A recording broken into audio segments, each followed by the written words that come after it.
Okay. I think we've got everybody here that we need, so I think we should go ahead and get started. So I will call this meeting to order. This is a regular meeting of the Manitou Springs City Council for November the 17th, 2020. We'll start with Pledge of Allegiance. So if the city clerk would please display the American flag.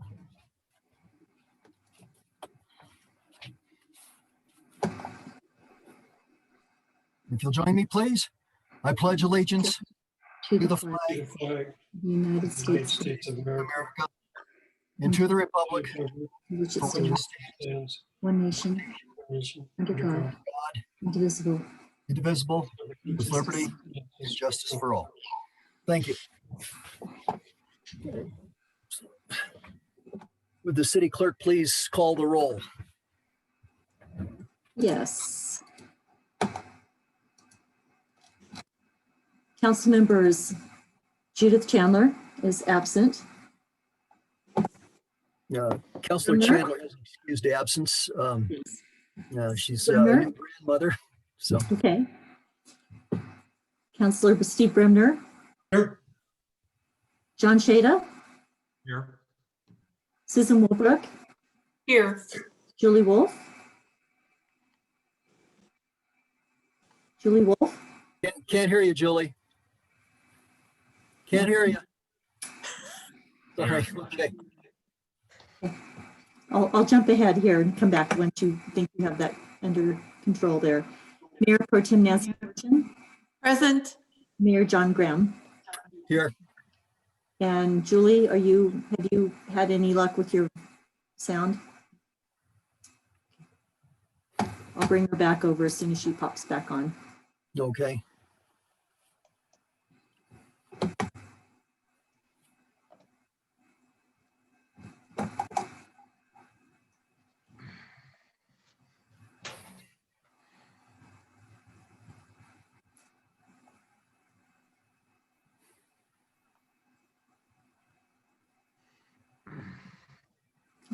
She is.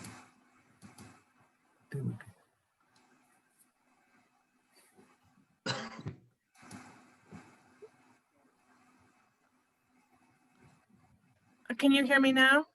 Yes. Yes. Yeah. Oh, can hear thank you. goodness. Okay, great. Okay, Here. thanks. All right. Good. Here. I just can't see you. Can't see you yet. Can you get your video on? Okay. Okay, there you are. Okay, you can see us.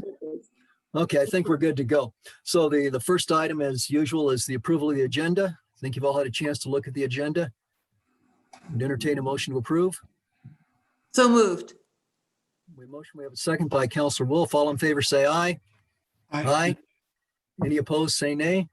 Okay, motion passes. Next item, public comment on non-agenda items. Judy, do we have anyone wishing to speak on a non-agenda item?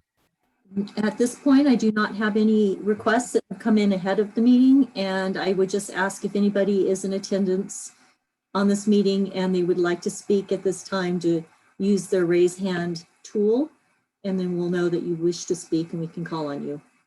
We'll give you a few minutes here, or a few seconds maybe. Okay, haven't seen any hands go up. Okay, great. All right, let's move on then to the consent calendar. On the consent calendar tonight, we have three items. We have approval of the October 20th and November 3rd regular meeting minutes. And the third item is the MOU amendment to the incline operations for the winter season, which we discussed at last week's work session. Do we have a motion to approve the consent calendar? Councilor So Wolf, moved. motion. We have a second by Mayor Pro Tem Fortune. All in favor of approving the consent calendar as is, say aye. Aye. Aye. Anyone nay? Good. Okay, thank you. All Mayor, I'm right. sorry, who was the motion maker in the second? The motion maker was Councilor Wolf and the second was Mayor Pro Tem Fortune. Thank you. First item of business is tonight is the first reading of ordinance number 1420, an ordinance adopting the annual budget and appropriating funds for the fiscal year 2021 and amending the annual budget for fiscal year 2020. And we had discussed this in several meetings prior to this. So I believe tonight Becca from Finance is going to give us a little presentation. I just brought her over, so. Okay, great. Thank you. Okay, so Becca, you have the floor if you'd like to walk us through the salient points of the budget. Okay, so per the Colorado Department of Local Affairs, local governments levying property taxes must adopt their budgets before certifying their mill levies to the county. The deadline for certifying the mill levy is December 15th. Thus, the appropriation ordinance for the budget is being presented to City Council tonight for first reading in order to meet this requirement. Now, this is a budget that was first presented officially presented at the October 6th City Council meeting, but the day-long retreat, which I hope everyone still has fresh in their minds, was on October 3rd. This is basically the same budget that was presented at that time with some tweaks. I would say the biggest tweak was probably putting in the abatement for that property that had burned.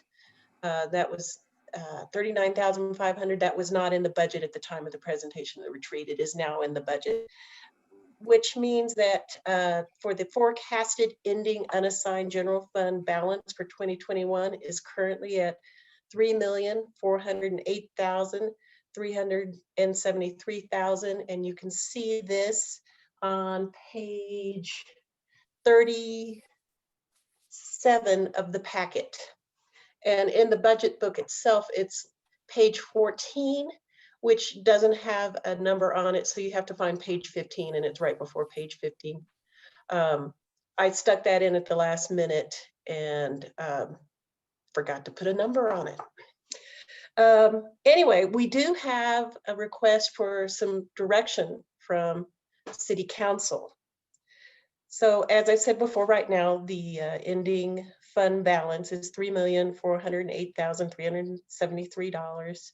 And that's approximately 35% of the general fund unassigned operating expenditures. But the ERA is requesting half of the TIF revenue that the city withheld for 2020 due to the COVID pandemic. And if that is given to it, we're estimating that's going to be around $755,000, excuse me. We'll know exactly when we get to February of 2021, because that is when we'll get the December sales tax. So right now we're estimating at about $755,000, and we are going to be really watching our sales tax these next few months due to the new COVID issues. But we're still have that estimate going. So if this is done, then if City Council decides to give the URA this money, then the ending unassigned fund balance for 2021 will be approximately $2,653,000, which is around 28% of the operating expenditures. Now, staff would like to recommend that not only does City Council give the ERA these funds, but also take that remaining $755,000 and move it over to the Capital Improvements Fund to be used for future infrastructure and capital improvements needs. That's what City Council did last time, and it came in to be very useful.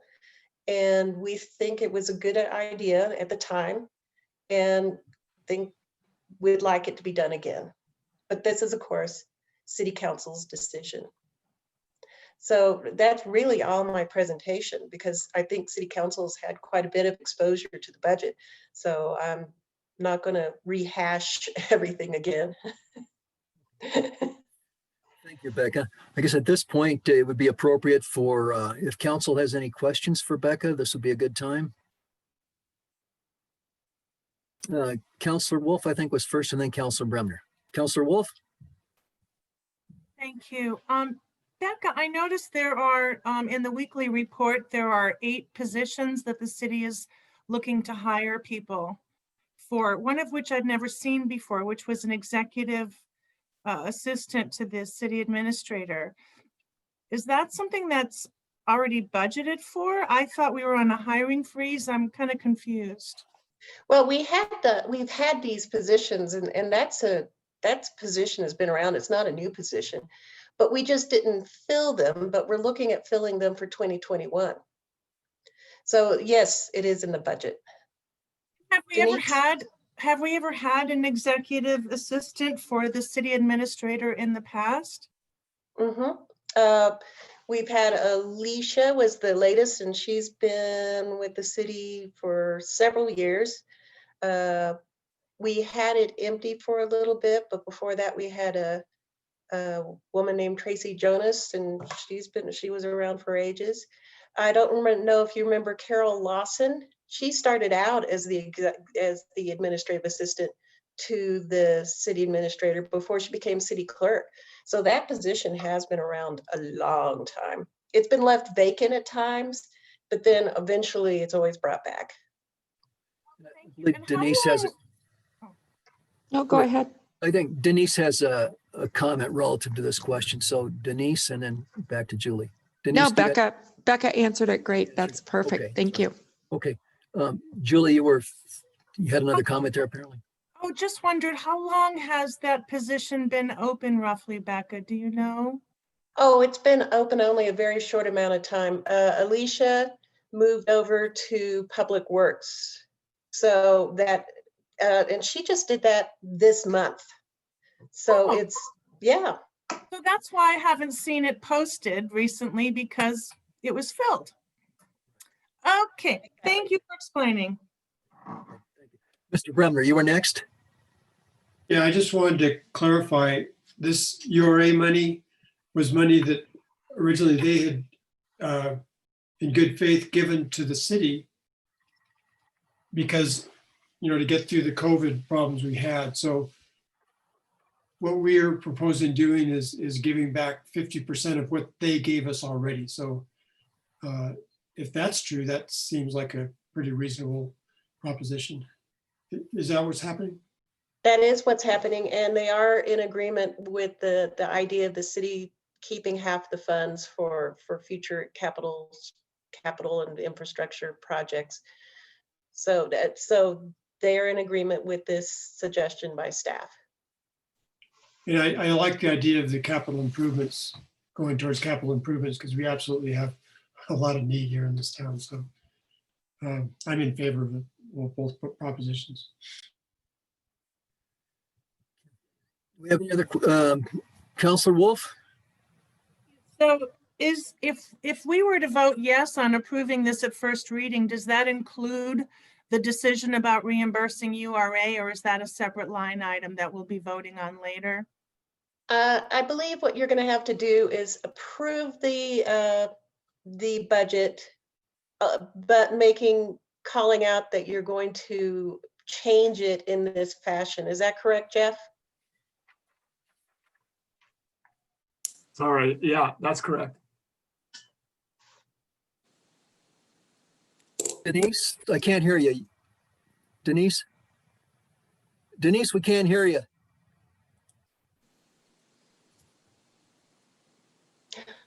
Okay, You have to do what I did, just log out and log back in, I think.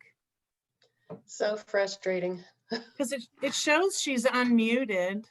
yeah, Denise, yeah, we show you as unmuted, but we can't hear you.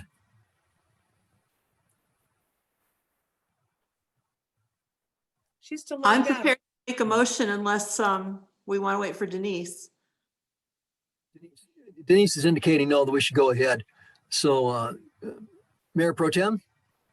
Sure. I'd like to move to pass ordinance number 1420, an ordinance adopting the annual budget and appropriating funds for fiscal year 2021 and amending the annual budget for fiscal year 2020 on first reading, and set a public hearing for December 1st at 6 p.m. or as soon thereafter as the matter may be heard, with the single amendment of returning half of the dollars that the URA gave us and using the half that we retain and targeting it for capital improvements only.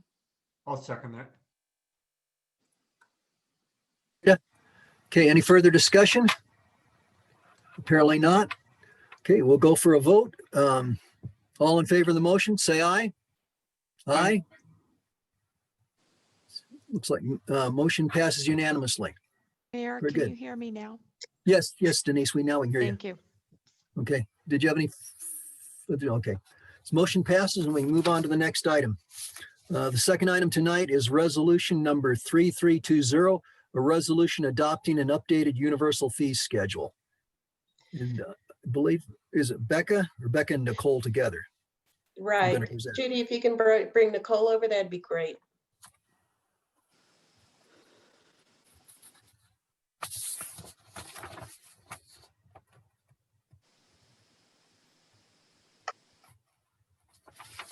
Over now.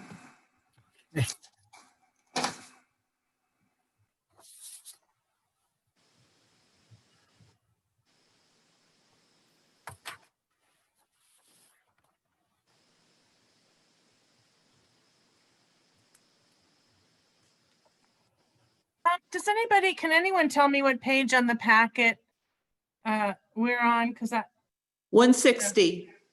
thank you.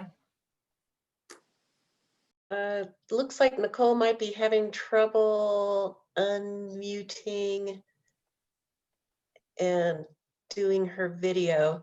Hopefully she's not trying to use the remote desktop because that will not work. I've discovered that the hard way. Yes, that might be something we consider an email about if you can do that quickly, Becca. I do have her without a video, so it's possible that's the problem. She's probably on the remote desktop. But I do have her as being unmuted now, so Nicole, looks like she might have just jumped off. oh, maybe she heard me say she needs to get off the remote desktop. So as soon as she jumps back on, I'll bring her back over. Well, my apologies for the technical difficulties. It took me quite a while to figure out that being on the remote desktop was causing those kind of issues.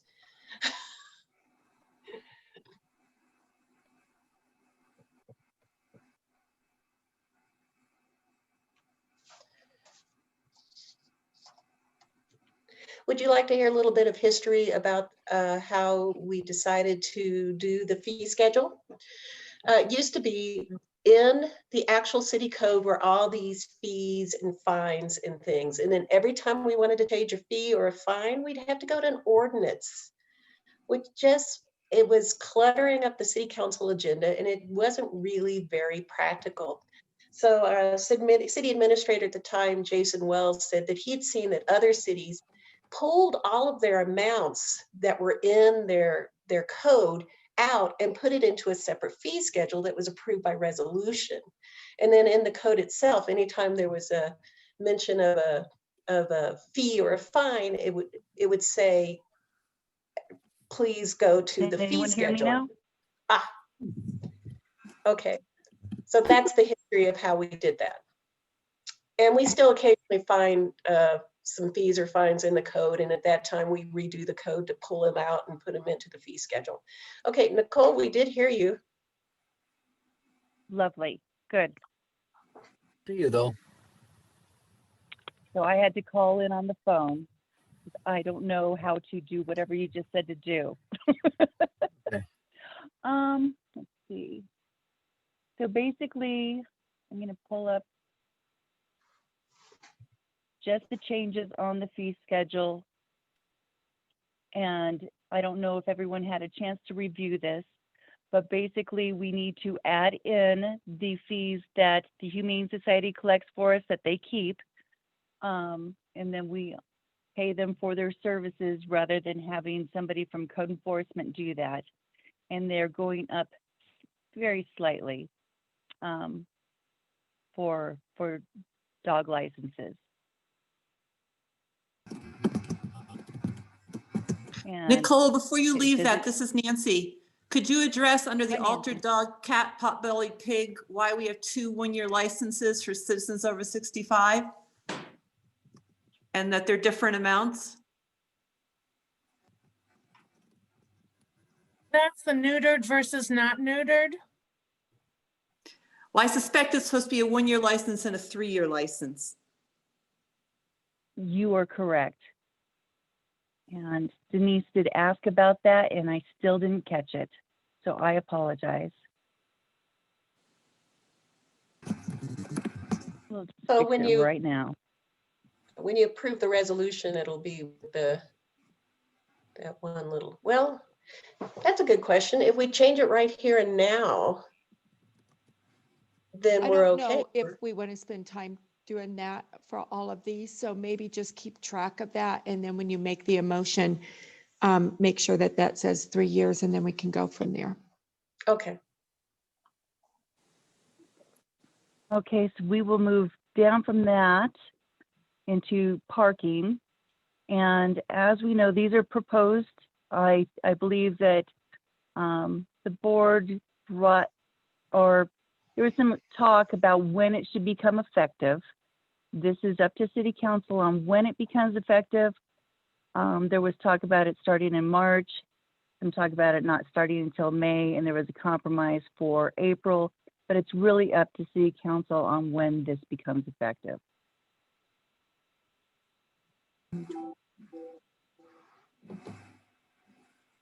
Are there any questions or discussion for the changes that we've done for the parking department? Becca, can you help me with what page that's on? It just goes on, and I've been scrolling like crazy. I wish we had a table of contents for these things. It would make it more efficient. There is a table of contents. Oh, good. I Can you have tell not- me? I haven't updated the link, but it should be close. Okay.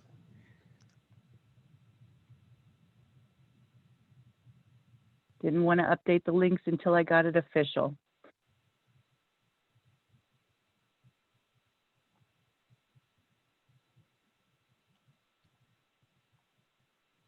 And I believe that most of these changes were presented during the summer as far as what they were. So I think you've had some exposure to this.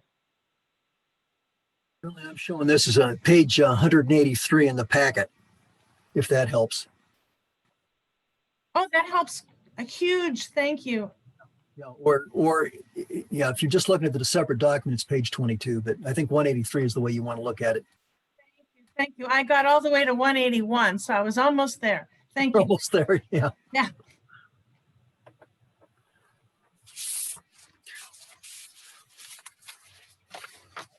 Well, I guess one of the things we probably want to consider then is, do we want to act on the parking now, or the proposed date of April the 1st, or somewhere in between? That was, I think, that's one question we could have tonight if we want to discuss that. Okay. Mayor, Counselor Yes. Wolf, Well, Counselor Wolf has her hands up. Counselor Wolf, yes, please. Can I hear is there any explanation about why it's best to wait? I understand this was a compromise. My gut feeling is, why don't we start it as soon as possible? There must be a really good reason why other people suggest otherwise. Can you tell me what those reasons are? Can we bring would have Kevin to- over? Can we bring Right. Kevin over?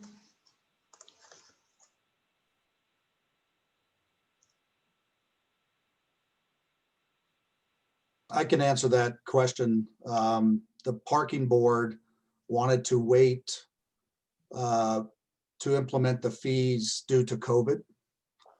So they thought it would be better to wait on increasing any fees until they wanted to do May. And we brought it to April 1st. So it was really a COVID decision they felt would be hard on anybody coming into town for increased fees. Oh, does that mean they thought that if we charged for parking, then people will decide not to come? We'll just go to Colorado Springs instead? Yeah, maybe. I mean, they just felt that it was hard to, in these times where people are struggling, to have to increase the fee structure until later in the year, and hopefully COVID starts to go away and things get back to normal. Having said that, though, even if we approve these for January, we could, as a city, just like we did in March, make adjustments to it if COVID continues. So we I could, guess- whether, go ahead. Go ahead, Counselor Wolf. I'm sorry, I guess my gut reaction is, just as a regular person, I think it seems unlikely that I would say, gee, I need something in Manitou, but I might have to pay $1 to park. I think I'll go to Colorado Springs instead, where I have to pay $1 to park anyway. Like, I don't get it. Why are they assuming people won't come here if they have to pay $1 to park? Because I guess they could go to Woodland Park and maybe they have free parking, but it doesn't make sense to me. I'm trying to, is there any more information to help me, or is that's it? Just COVID? Just, Mayor, Kevin Stevenson has his hand up, and so Yeah, if we could, if he's available now. Kevin, you have the floor. Thank you, Mr. Mayor. Councilor Wolf, to everything in Roy's point, they were concerned about the COVID and unemployment across the nation, how that's affecting free spending on vacations. There was also some talk among the board of publication to get this information out in a timely manner, so it's not so much of a shock. And as stated by Nicole, this is completely 100% up to the council to decide. Thank you, Kevin.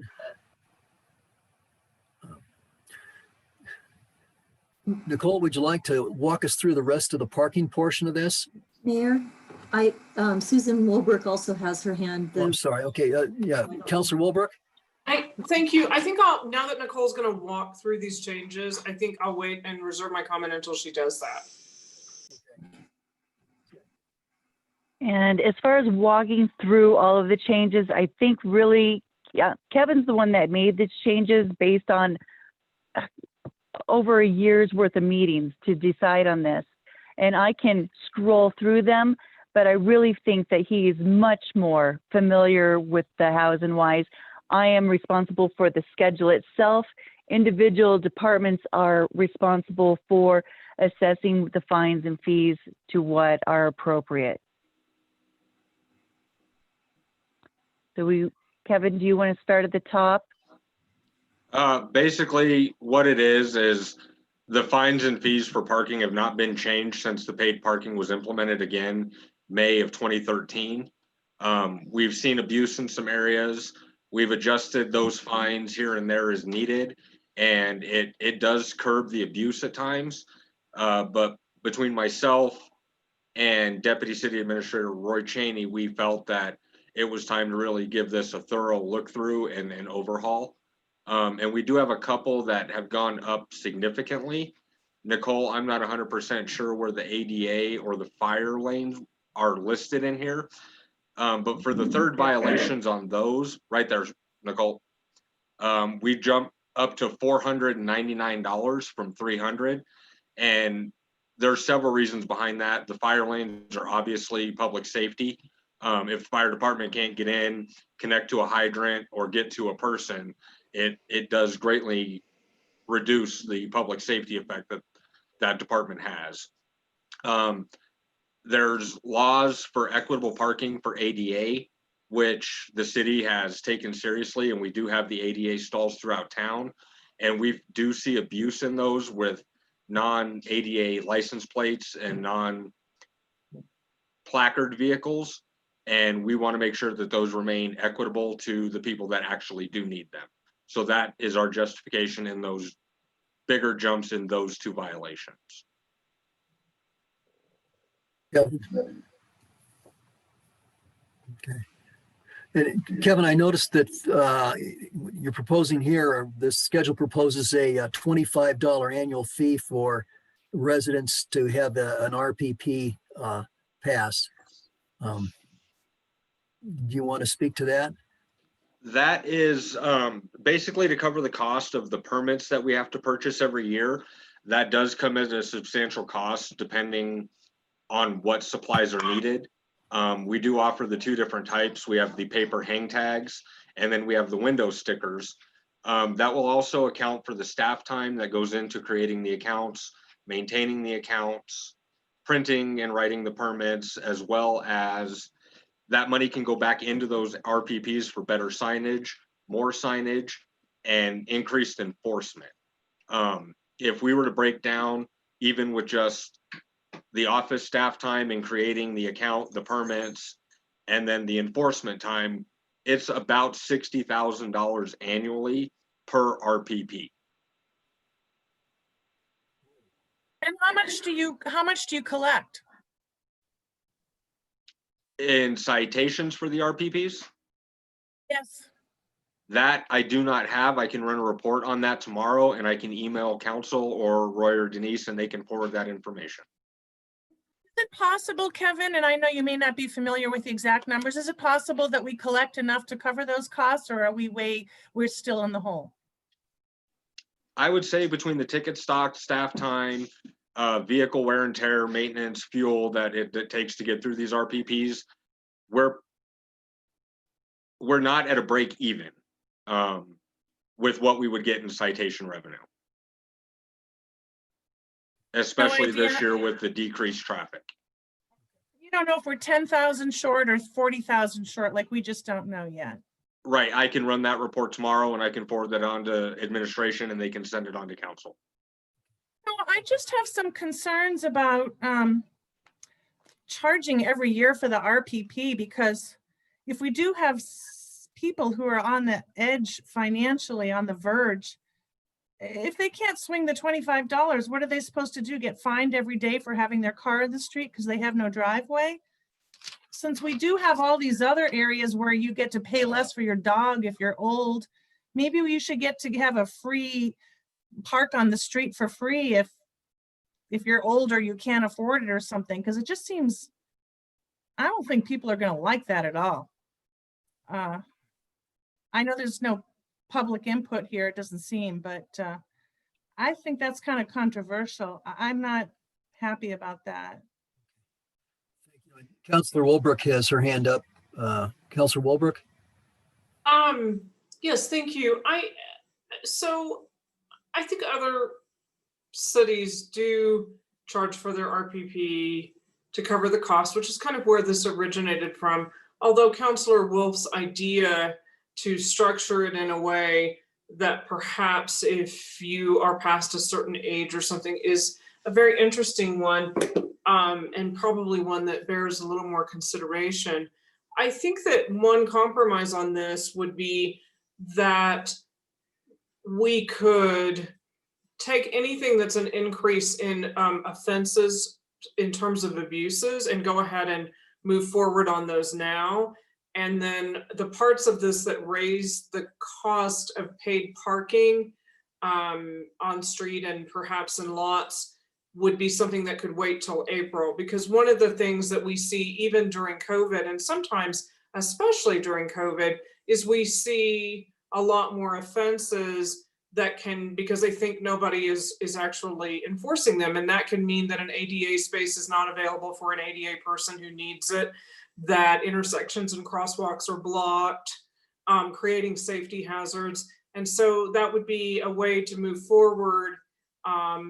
So we move forward with anything that seeks to decrease and modify behavior when it comes to abuses. Maybe we could come back on second reading with something about the RPPs that addresses Councilor Wolf's concerns, and then stagger it with April or whatever time the Transportation Parking Board wanted the fees to go up for the price of parking on the street and lots to go over. It's just a compromise to think about. Thank you, Councillor. Kevin, do you have any more points you'd like to make on relative to the parking fees here, the changes here? No, Mr. Mayor, I think I made them all. Thank you. Okay, well, Mayor? Stan, we may have questions for you. Okay, great. Mayor Pro Tem has her hand up. Mayor. Okay, Mayor Pro Tem? Thank you. I just wanted to say that I am, of course, as I've stated before, very supportive of fees for the RPP reserved parking. after hearing Counselor Wolf's question and Kevin's answer, I think it might deserve a bit more analysis as to what the proper amount is for that fee, however. So, but I would, and I know that it's the beginning of the year that those permits are issued. So we're kind of if memory serves me, it's the beginning of the year. So we're kind of in a crunch if it's implemented this year or not, if more analysis is done. So I would ask Kevin if that could be done in time. Definitely, I can get that done. Mayor, Councilor Shada has his hands up. Yes, Counselor Shada? I kind of agree that I think kind of the, and I'm looking John, you're here, I breaking think up. the 181 if people- I don't know why I'm breaking up. How's that? That's a little better. Oh, okay. I'm on page 181. People are No, following along in the- John, you're breaking up again. You're getting some reverberation.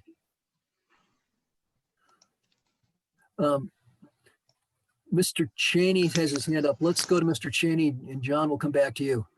I just want to state that the parking board did not agree with the RPP fee. That was the only one they disagreed with. The other ones they did agree with. So just so that you all know that they did not agree with charging an RPP fee. That was a city staff decision to add that. Thank you. Thank you, Mr. Cheney. Mr. Shea, let's try you again. I guess I would like us not to leave the RPP as it is. I think that's it's not people's fault that they don't have a parking place on their property. This is one of the issues of our small community, and I think we ought to remove that. Thank you, Mr. Shada. Let's see. Do we have other comments or questions from council? And I apologize, I can't see everybody and can't see your hand up, so bear with me. Okay, apparently not. We'll tell you, why don't we go ahead and finish the rest of this proposed fee schedule? We'll give it back to Nicole, and then we can discuss it a bit more. Nicole?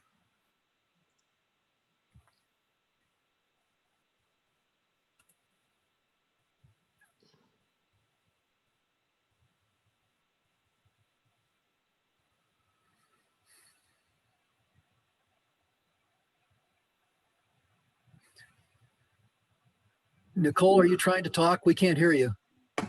Nicole, I think you need to unmute. It doesn't have her as being muted, but she's still on her phone call. She needs to use the phone.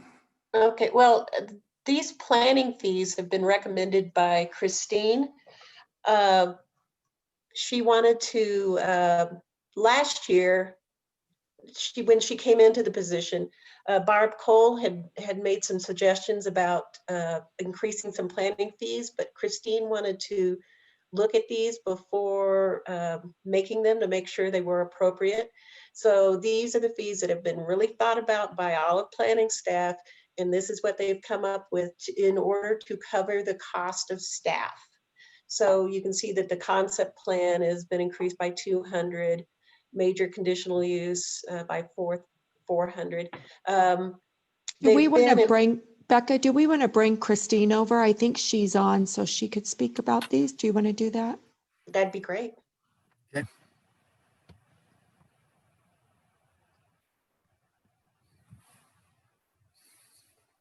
She's on her way.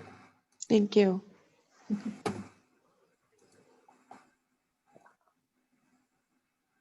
She is. Hello, how's everyone doing tonight? Hi, Christine. Yeah. You have the floor. We're asking some questions about the planning department fees that have been proposed. Great, absolutely. Yeah, so Becca did a great introduction into how we came up with these fees and what the logic is. There has apparently been discussion on and off for a number of years.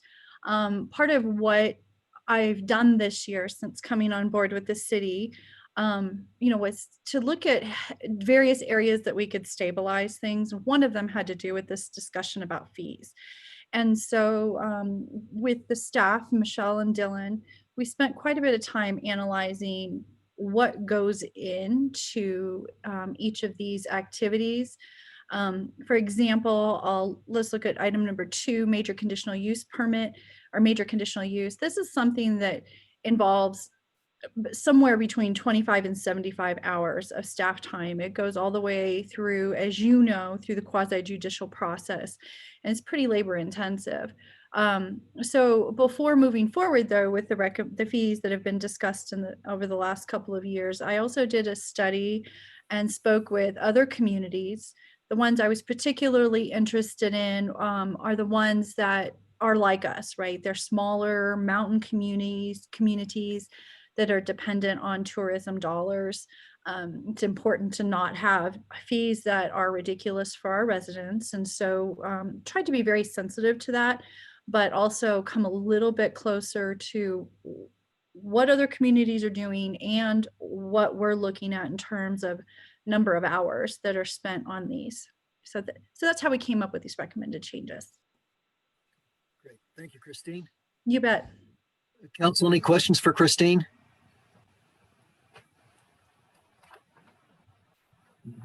Yeah, if we could scroll down a little bit, there's another one there. Yeah, so this section had quite a bit of changes, subdivision regulations. We have eliminated processes. There were some that were archaic on this fee list, and so we removed those.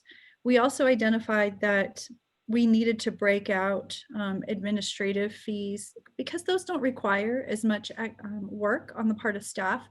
They don't have to go through a quasi-judicial process. And so with those, we felt like we reduced some fees, we consolidated, and we just made it a little bit more efficient. As well, you'll see, you don't have to change the screen, but you'll see at the bottom of the screen for plat final, we actually reduced that. That was one I felt was just a little high. And again, looking at number of hours and effort spent, we thought we could reduce that a little bit. And frankly, we're looking at ways that we can continue to reduce that. Some of these are items that are just kind of a burden for our residents. And so if there's an opportunity to be more efficient in the process and reduce those fees, that's what I'm looking towards. If you could scroll down the screen a little bit more. Okay, so this one at the top of the screen there, building permit application use tax, that's simply amended due to the passage of the match. Let's see, we cleaned up the language on demolition permit for non-historic. We wanted to clarify that. And then you can see there also, we also clarified the late fee. Now you'll see there what we did, our proposed change is this, is $55 plus 2 times the use tax. We were recommending increasing that to $150 plus 2 times the use tax. This is part of a multi-pronged effort. We recognize that it can be challenging to work through the planning process. And so we're working diligently on how to make that more efficient and more streamlined for our residents. In turn, what we're hoping is that it won't be quite so attractive to not go through planning and do whatever needs to be done and then only have to pay a $55 fee if you end up getting into a situation where you've done a deck addition or something like that and didn't go through the process. So I'm kind of trying to work hand in glove here. So that's a 2-part process. And then if you could scroll down just a little bit more, I think that was the last one. Rental inspections. Okay. So this is one that we've had a lot of discussion about. Right now, it's only $100. Basically, when you calculate it out, depending on how much the staff person is paid, could be 2 to 3 hours total. And so based on the $100, that's not actually what it takes. It actually takes somewhere between 5 and 7 hours. And we would like this to be more thorough than just a glance. And so that's why we're recommending the $200 increase again to cover more accurately that inspection. Typically that rental inspection is conducted by the code enforcement officer. So that's the employee who would be calculated there. So with that, that's basically the changes. Do you have any questions or comments? I would love to hear feedback on these because we're making some pretty bold steps in a number of ways. Council, do we have any questions for Christine? Mayor Pro Tem, I see you have your hand up. Mayor Pro Tem? Yeah, thank you. Christine, in the past, we've had some very disgruntled people when it comes to some of these fees. They've, as you stated, some have felt duplicative and some have felt unfair. Do you feel that do you have input from any of the community and the planning commission, or do you feel that this will address some of those issues without further aggravating folks? Not that folks aren't always aggravated when they have to pay a fee for things, but. Sure, absolutely. This is a really good question. I see this proposal where we're at as a part of an evolution. I agree with that as part of the concern that I have long-term about our fee structure is that it does feel duplicative. Even some of the applications feel duplicative. And can be a real challenge to get through. And so over the course of this year, one of our goals in 2021, not 2020, but 2021, is to be looking at how we can consolidate some of these fees and some of these processes. For instance, if you know you're going to have to go through process X and you know you're going to have to go through process Y and they're always connected, then why not combine some of those and look for opportunities to reduce the fees? So that's where I'm hoping to go with this over this next 12 months.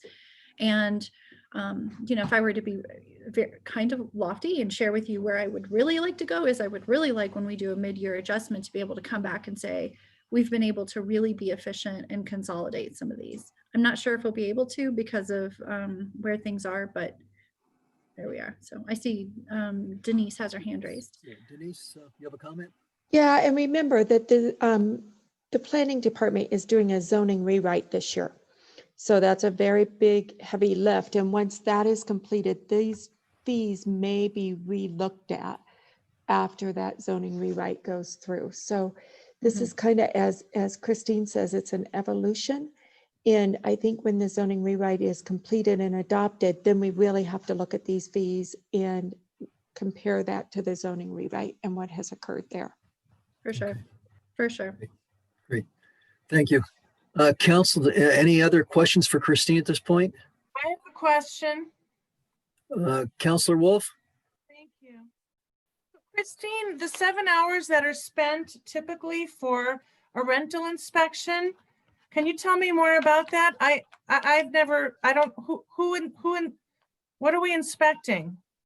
Sure. I've never had a rental inspection, so I don't know about it. What does it mean? So that would be a great example would be like a short-term rental. As a part of their annual license process, they have to be inspected.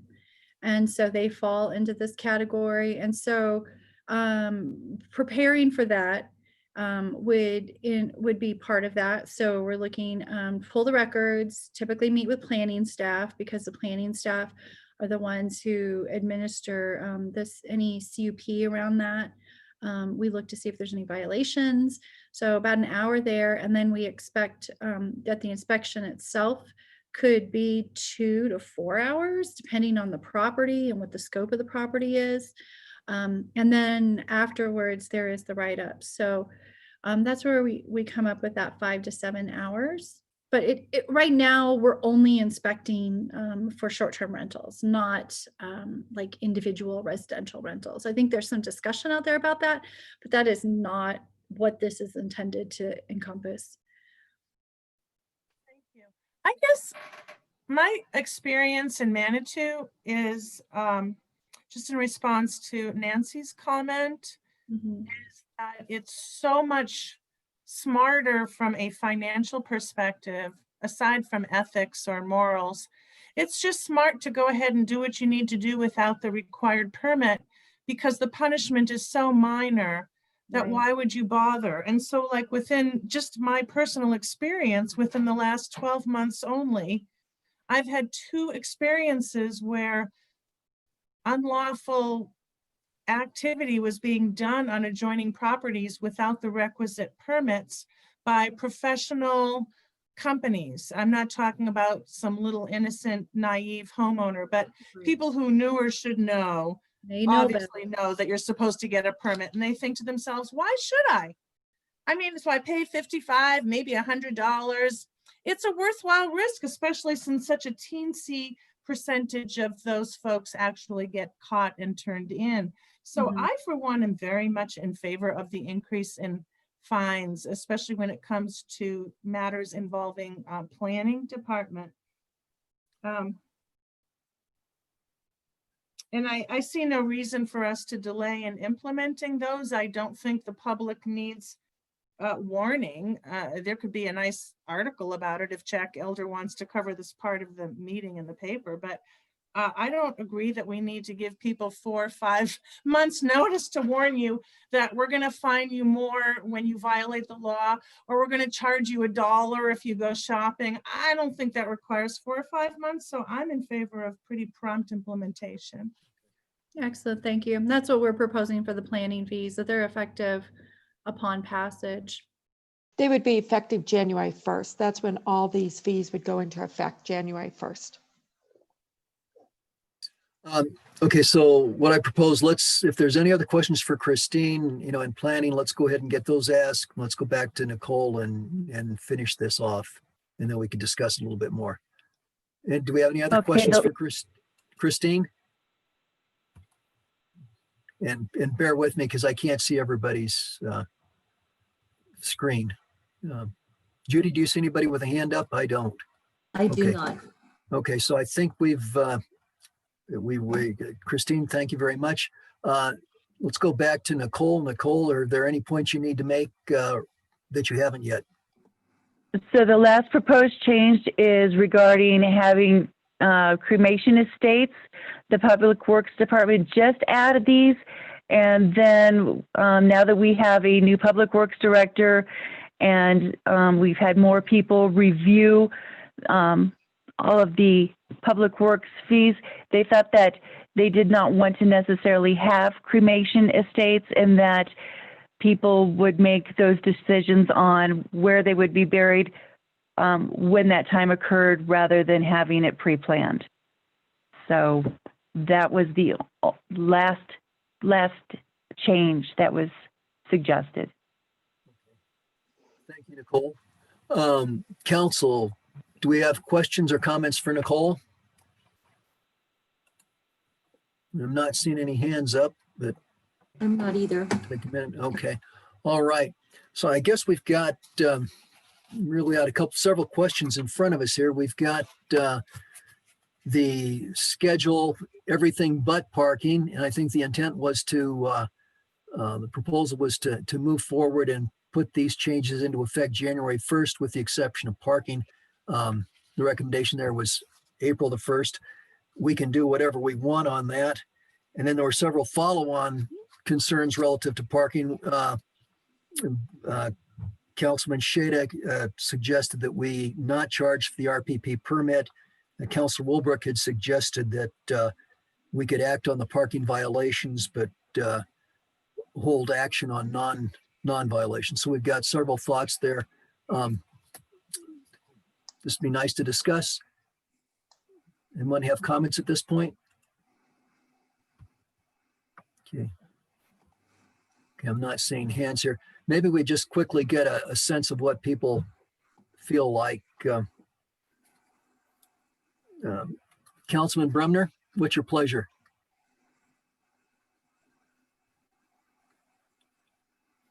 You're still muted, Steve. Okay, yeah. I have no objections to to the proposals. They look Okay. reasonable to me. Okay. So are you in favor of acting on parking as well as the other fees tonight? Yes. Okay, you would. Okay, and is there anything you withhold from parking, like the RPP, or do you want to just take the whole kit and caboodle? Well, I didn't even know what RPP was. I had to look it up on Google. Yeah, I'm in favor of it. Okay. All right, good, thank you. Mayor Pro Tem Fortune? You're muted, You're Nancy. muted. Darn it. I'm supportive of everything and I'm also and implementing the parking as of 1 April. I think that that's an appropriate compromise. I'd like to honor the Transportation and Parking Board for the recommendation on that. I additionally want to reiterate that I'm supportive of the RPP fee. However, I would like to see a bit more analysis because it sounded like the citations might almost make up for all the administrative costs. Well, my question to the people who live in RPPs, which I believe are a significant minority of the city, they could either have more enforcement by paying, an appropriate amount for a permit and therefore not have people parking illegally in their RPP sections, or they can have the enforcement paid for via citations, which means you'd probably have a lot more citations, hence a lot more people parking illegal in your area, if that makes sense. So I think it's a trade-off that falls in favor of having a probably somewhat reduced RPP ticket fee or permit fee. Thank you. But I also very much like the idea of perhaps some sort of a sliding fee for or some waiver authority or something for that RPP fee for folks who really can't afford it or we want to give a break to. Thank you. Great, thank you. Councilman Shada, what are your thoughts? Well, I guess now that I'm looking at that RPP thing, I guess I'd like to have some clarification on the notation in red that says per house. And for people who are following along, what page is that? Let's see. It's page 186 in the packet. Yeah. Thank you. And I think it's page 22 in just the separate document.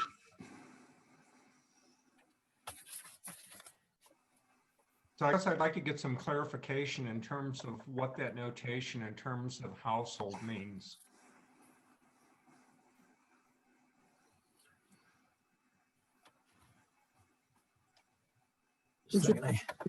Actually, I think that's page 25 in the document. Okay, there we are. Yeah. Is Kevin, I can bring him back over. run this question past Kevin or Mr. Cheney? Kevin's on his way back over. Okay, all right.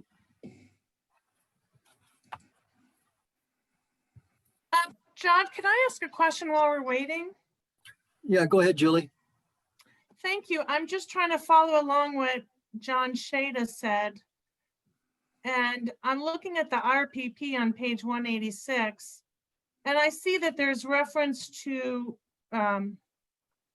residential dwelling units, but I don't see anything that he's referring to about households. So I need to see where you guys are looking. Julie, page 186 in red there says $25/household under the change. Oh, I wasn't looking at the red. Thank you. It's in Okay. in the third column there. Get an idea what that household notation means. Yeah. That will include any address within the RPP, and that will include 4 permits annually. The 2 physical residential window stickers and the 2 annual guest permits. But how do you determine a household? Is it just an address? That's all based off of the RPP guidelines when there's an application for one to be looked at and possibly implemented. That goes through planning. Michelle does help a lot with establishing dwelling units, determining parking spaces per size, studio apartments versus a single family dwelling unit versus an apartment complex. So it will encompass the entire permit package for the year. Does that mean, I guess that means a household is the same thing as a residential dwelling unit. Correct. Oh, So okay. household means the same thing as residential dwelling unit. And then Michelle decides what's a residential dwelling unit? Based off of the code, Michelle knows that code better than I do, so I do tap her knowledge when I'm looking at a potential RPP application and the addresses that would be associated, how they would be classified per code.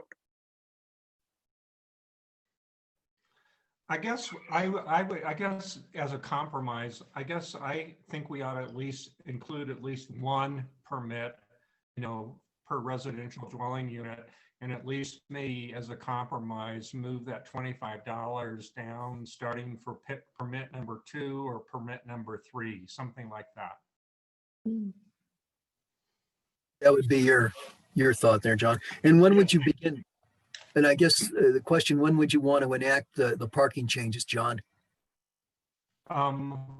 So I believe this is on page 186, and so is the whole notion of all these parking things.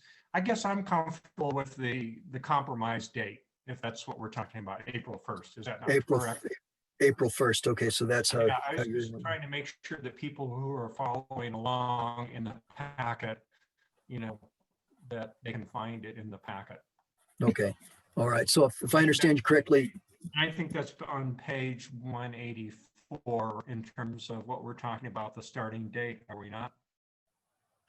Kevin, with RPPs, don't we need to start those in January if we're going to make a change, and then the others would be in April? Is that correct? That would be correct, because we are going to begin issuing the 2021 permits. Okay. Probably January 2nd or 3rd. Okay, so it's understood that these residential changes, whatever we make, start January 1st, correct? I think we want to be clear on that, but I think, yeah, you have the grasp that we would want to have this in play by January 1st, or I guess defer it a year. Potentially. Okay. Thanks, John. Before we move on, may I ask Shada a clarification question, Mayor? Yeah, go ahead. Thank you. John, I just, so was your compromise proposal that you get one free parking permit per year, but if you want to have a visitor tag, you pay $25, or if you want to have a second tag for the second resident in the house, you pay 20. Is that your proposal? You just get one car for free and everything else you pay $25 for? Well, I guess what I'm kind of suggesting is that we sort of kind of phase this in and see how this goes. The current schedule is the first permit is free, the second permit is free, the third permit is free. And I guess I'm suggesting we phase it in and maybe say the third permit is $25. See what I mean? And then does that mean we would or we would not get any visitor tags with the free permit 1 and permit 2? I just not clear on that. Well, I guess I'm not suggesting that any of that wording over there to the right. Is that what you're referencing? When you say permit 1, when you say you think as a phase-in thing, we should have 2 permits for free, and then the third one you pay for, you're not really differentiating between a visitor pass permit and a resident permit. You're just talking about any parking tag. Exactly. You get 2 free, and after that you pay $25 for the third. Is that what you're saying? Yeah, I'm just suggesting that instead of starting out with permit number 1 is $25, and then I'm assuming that given the way this is set up, that it's permit 2 and 3 that are free. I'm just suggesting we move that $25 down and put it as permit number 3. Okay, thank you for explaining. So that basically the first 2 permits are free. I think that would be a more reasonable, not so much of a hardship to just, there's some people who, especially in these RPP districts, a lot of these people who are living in these cramped things, they're still unemployed and things like that. It seems like to me, it's just rather harsh to kind of start out with permit number 1. And then- Thank you. Thank you. And John, in light of the fact that the RPP, the period begins the 1st of January, would you then be inclined to make this effective January 1st? Yes, that would be Okay. my proposal would be to make permit number 3 have a $25 fee and leave permit 1 and 2 is free. Okay, so that'll be known as Shada's proposal for purposes of discussion. Mr. Okay. Mayor, Yes, sir. I guess I have another comment is that further down, I believe on page 189 in the packet, we're talking about short-term rentals. Yeah, if we can- Down to page 189, make sure I think I wrote it incorrectly. It just seems like the doubling of that is especially annual. I guess I don't have a problem with maybe having residential inspections a first time for compliance or something, but it seems like to me that an annual inspection to suddenly just double the fee when generally these are just sort of kind of a walkthrough kind of a thing. I guess I also want to educate everybody that, people who are doing vacation rentals and whatnot and lodging rentals, these people pay an additional 2% on top of regular sales tax. So it just seems like to me, this is just a really huge, big fee increase for a business that already pays the highest sales tax rate in the city. Okay. All right. So you questioned that as well. I would like to just leave that at $100. It just seems like bumping it up to 200. That just seems rather, that doesn't feel like that's covering expenses. It just seems like we just bump something. Okay. All right. Thank you, Mr. Shada. Councilor Wolbrook, what's your thoughts?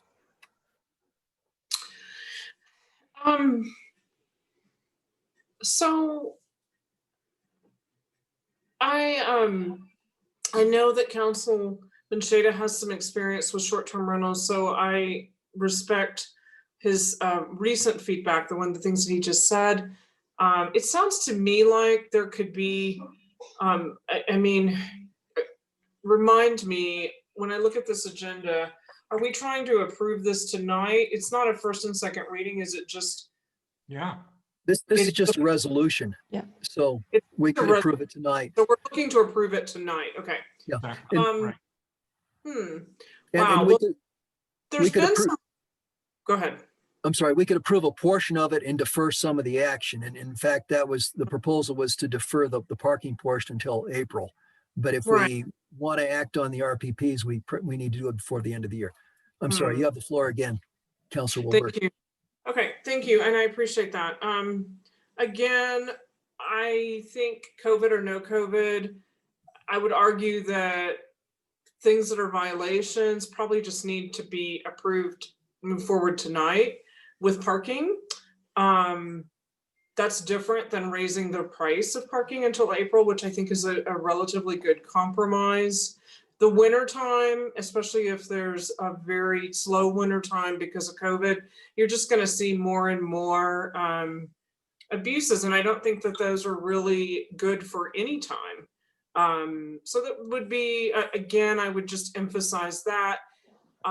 There's been some good ideas put forward with the RPPs tonight. I think there's several counselors that have put forward some good feedback. And I guess I'm asking about whether or not that can come back in the November, December timeframe, and we can make a better decision about RPPs and kind of have the parking department look at what's been suggested tonight It sounds like what we're kind of saying on the John Shada approach is your first pass and your first guest pass are free, and anything you need beyond that you would pay for. That seems to be the most recent thing, but we've also talked about if you're over 65, if you're disabled, if your income falls below a certain level. And I feel like those are all good ideas, and I'd like to know from the staff and the mayor's point of view where, if that can come back to us before January, so that we have a little bit better thought out program for that.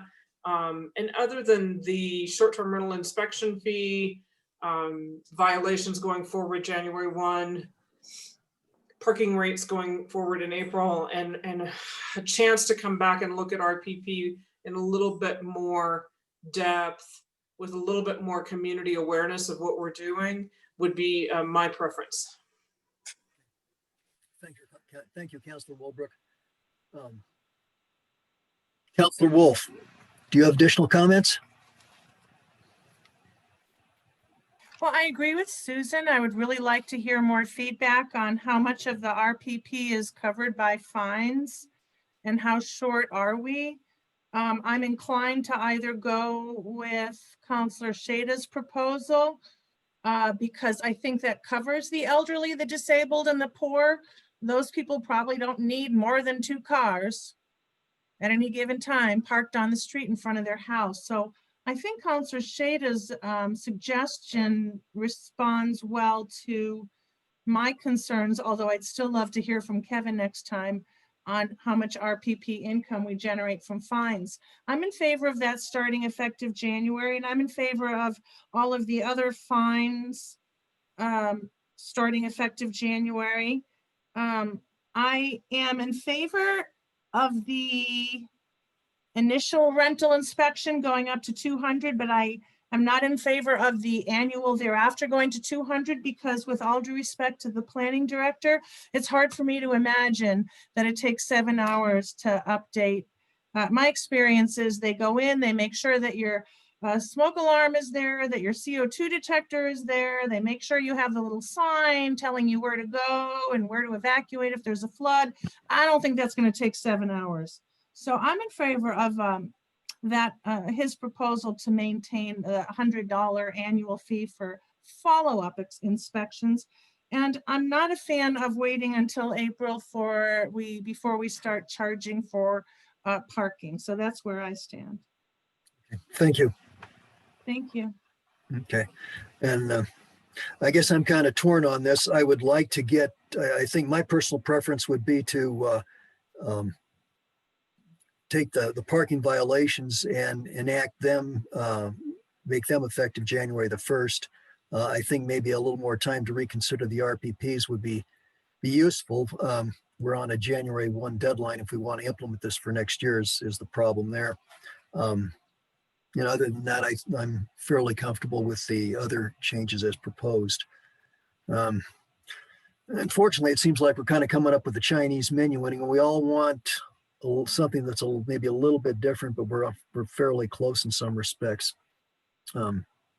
Denise, I saw that you had looked like you wanted to make a comment. Did you, or did I misinterpret?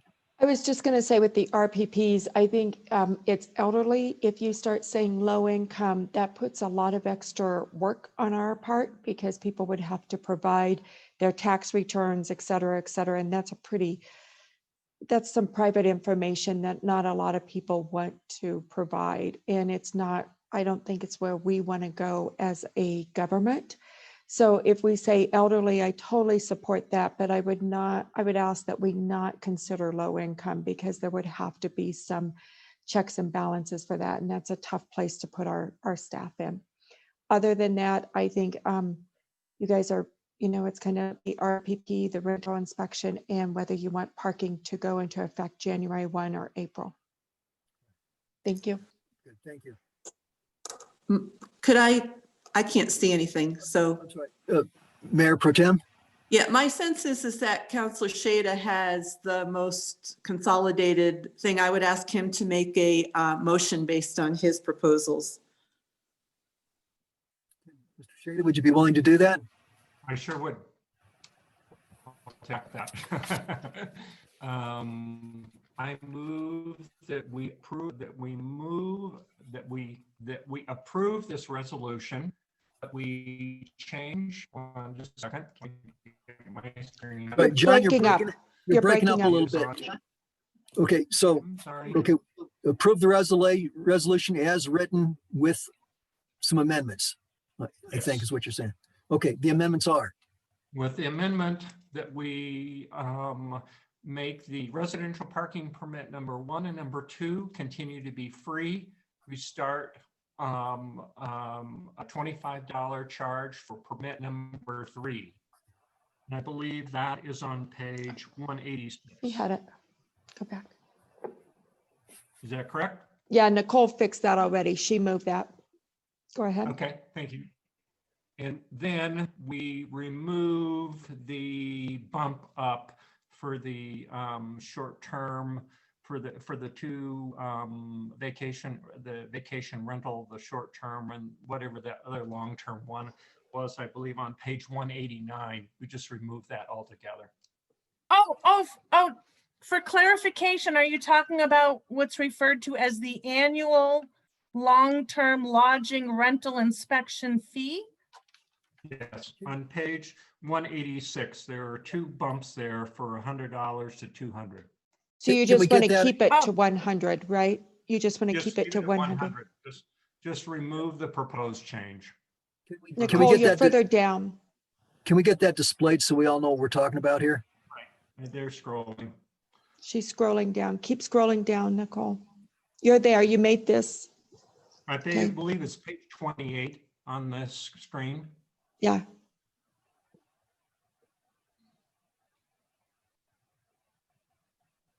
Right there. She made that change. Right, that we remove those $200 things, those, oh, she already did. Yeah, Okay, that she all keeps it to 100. Okay. Okay, thank you. And That then would be all my- these would go into effect, right? Except for parking? Are you saying the parking fees would go into effect April or January? Yes, so that basically we would respect the April 1st Okay. change for the parking changes, but not the regulatory aspect of it. In other words, if you're caught parking in front of a fire hydrant and stuff like that, that we make that go into effect, as far as I'm concerned, immediately. To me, that's not a hardship. To me, that's just, you're doing something unsafe. So I don't know how we would, I don't know how we characterize that in this fee schedule. What if you distinguish between fines? I think you're talking about a fine. So it sounds like any fines plus Yes. would Yes, I be think that's a effective good in idea. I think that's a January, good and then idea. the fees would be April? And I think that's what Mayor Pro Tem Nancy was talking about, correct, Nancy? The difference between fines and fees. Yeah, actually it was Susan, but yes. So I would make that part of my motion, that the fees go in, that the fines go into effect immediately. The fees begin in 4/1 as the parking board and the staff have compromised on. Something like that? I would just question Kevin if they can be, the fines can be implemented immediately, or if he needs a little time to do that. That would Right. require probably the month of January to get the ticket vendor to update those fines in the software. And then for me to update all the handhelds, so I could have that.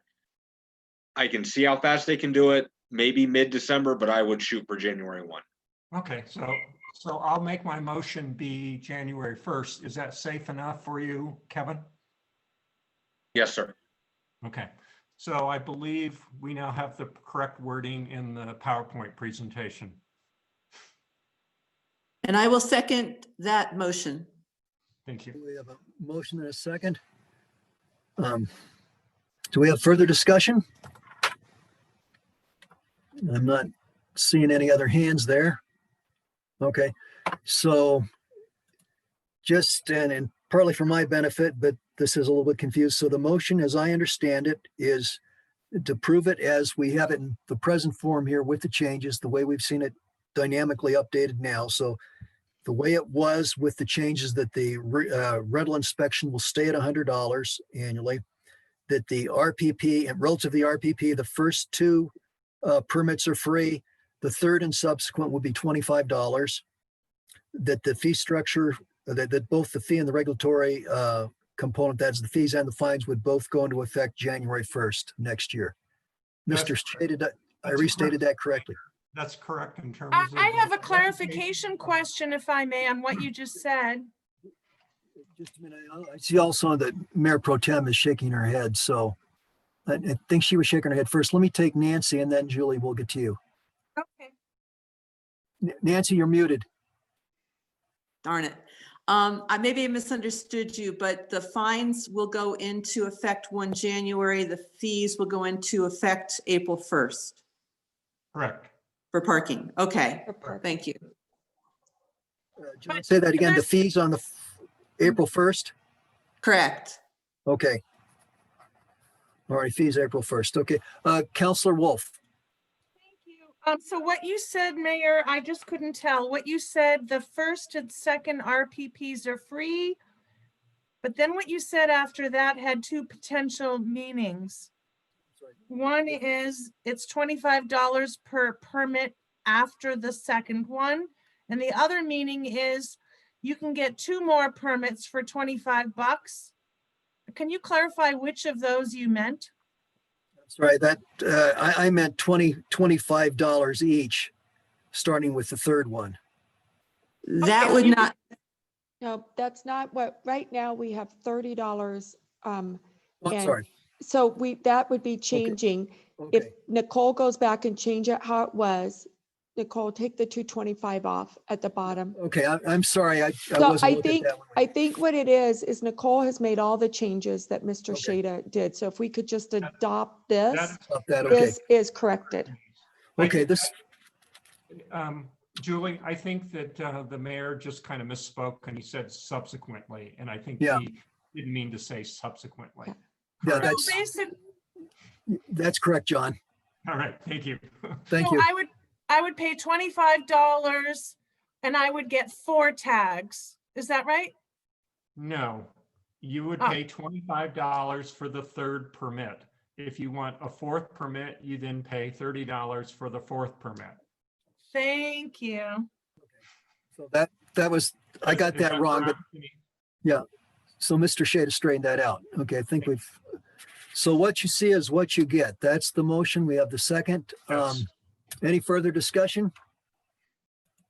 I don't see any hands raised. Okay, let's go ahead and vote. All in favor, say aye and raise your hand and we'll hold them up. I can see Mr. Bremner is for it. I vote in favor. Fortune, Shada. Okay, thank you. All opposed? Or excuse me, Susan, I'm sorry, that was. Susan, how did you? Yes. This is in favor. Okay, all opposed, say nay. Raise your hand, please. Okay, so we have just Counselor Wolf voting against. And I'm sorry, but Zoom doesn't make this easy. And Susan, just to be clear, you voted in favor? Okay, so motion passes 5-1. All right, thank you. Thanks for getting through that with me. I appreciate your patience on that. Good. We're coming up on 7:30 now. The next piece of business is the standard operating procedures that goes with the code of conduct. We can go through that. If anyone wants to take a break, we could take a break now. Do we have anybody want a break? Raise your hand if you want a break. Okay, so we're in favor of break. Let's take a 10-minute break. Or actually, I've got 7:26. Let's come back at 20 minutes of 8. That sound okay? 20 minutes of 8. Thank you.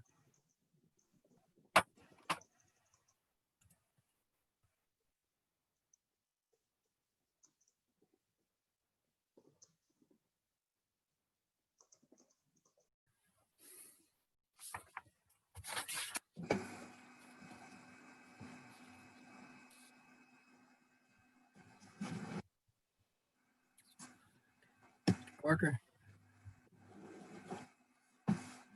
You, Mayor? Hi, how you doing? Good. Just keeping quiet until you need me. Okay, all right. Okay, Mr. Shada.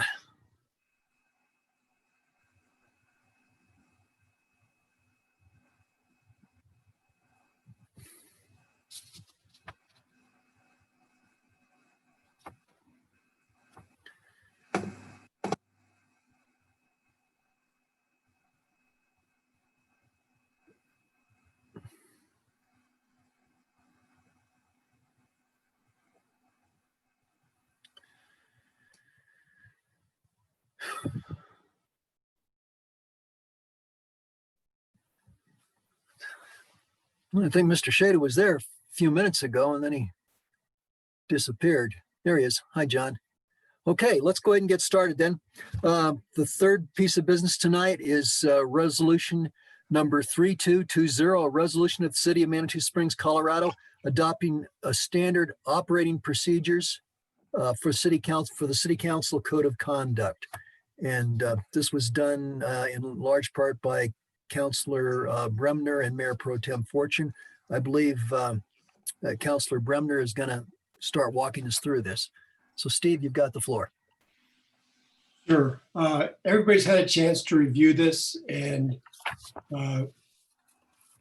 Nancy and I went back and made some minor changes to what you'd already seen before. Nothing of substance. It's mostly cosmetic and grammatical corrections. So we didn't really have any comments from the other council members on what we've done before. So I can walk through it if you want, but I think there might be some questions that came up that were not formally identified, but Nancy mentioned that some other council members had talked to her personally about Okay. some of the items. And Yeah. In looking through the document, of course, there are a few places where there are comments in the margins, and I thought maybe it would be appropriate to address those. yeah, That- those were our edits using track changes. Let me see. I can go through those if I can bring up the document here. Starting Like on I page said- 203, there are a couple, 203 of the packet, there are a couple of unanswered questions. Okay. Okay, I'm going down. Okay, I've got it now. And I'm going to use the pages, not of the actual standard operating procedures rather than the pages of the entire packet. Okay, let's go to page 5. Let's see. Do we need to address proper dress at meetings as well as eating and drinking during meetings? And Can you share your screen and everybody could see it at the same time? Would that work or no? well, let me see if I can figure out how to do it. Judy could probably bring it up, I would think. At the bottom, Steve, it says share screen. Do you see it at the bottom? Oh, yeah, I see it. Green button. You'll just put the screen that you want to share and then say, start sharing. So I think I'm doing this.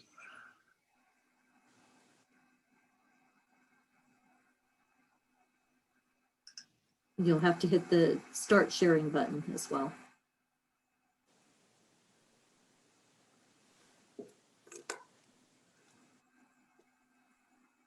Okay, I did share screen.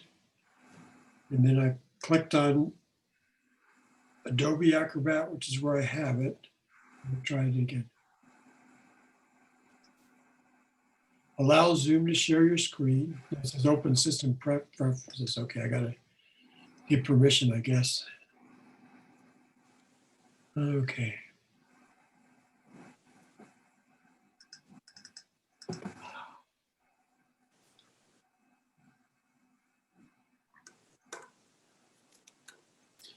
This is getting too complicated. It's grayed out. I can't give it permissions. I can bring it up.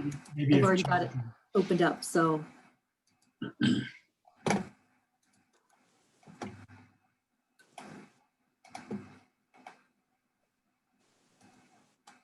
Okay. Oh, that's good. So do we need to address proper dress in meetings as well as eating and drinking during meetings? And let me see, because I got this other stuff in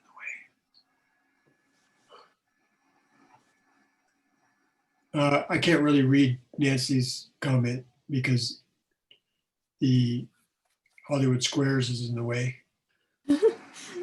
So it says, this has been brought up in conversation with community members as well as at our January retreat. Do we want to include anything? And I put in my view, no, it's too much nanny government. I think, common sense, proper dress and eating and drinking during meetings. I don't know. Does anybody have any views? Does anybody think we need to address proper dress and eating and drinking during meetings, or I don't know. I noticed that back at the end here where there's 53 separate items, one or two of them kind of spoke to the idea of eating and drinking and general decorum. And it seemed to me like that was sufficient guidance. So I think here my personal preference my inclination would be to not elaborate here. So I guess I would be inclined Yeah, to that makes sense to me too, because this is just a general. So Judy, can you edit that and just take that out right now? Okay, I was just adding Got it. it's inside, so if we need to go back, we can. Okay. I don't know if there are other council members who feel differently or have opinions they'd like to express on that. Okay, I think we can go ahead then and try to get through this. Okay, Steve, back to you. Okay. The next edited item here is disagreements may be resolved rather than are resolved. So that's just making it a little bit more ambiguous, I guess. Anybody have any objections to that edit? Okay, let's move on to the next one. And it's council members should make notes of the actual words used and may call for a point of personal privilege. So that's just a cosmetic edit. If no objections, we'll move on to the next one. And that's going down to, let's see, be prepared. Prepare in advance for council meetings. Be familiar with items on the agenda. Councilors should strive to inform the city administrator of any questions at least 24 hours in advance. I think that's pretty straightforward. Any objections? Comments or objections? Okay. And I'm just going to kind of go through these pretty quickly in the interest of expediency and time. Attend meetings. Make it a priority to attend all meetings. If missing or being late to a meeting cannot be avoided. So that's just common courtesy. Let the mayor and city administrator know if you can't make it. Beware of the insecurity of written notes, voicemail messages, and email. So email or voicemail played, read, or forwarded to others. Would you feel comfortable? Okay. So,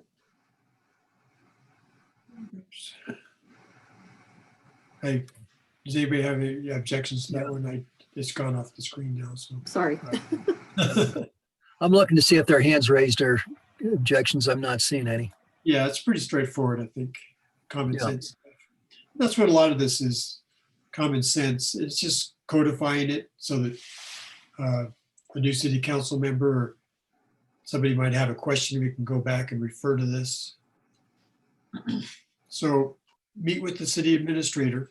The meeting does not preclude not. Should be nor take the place of.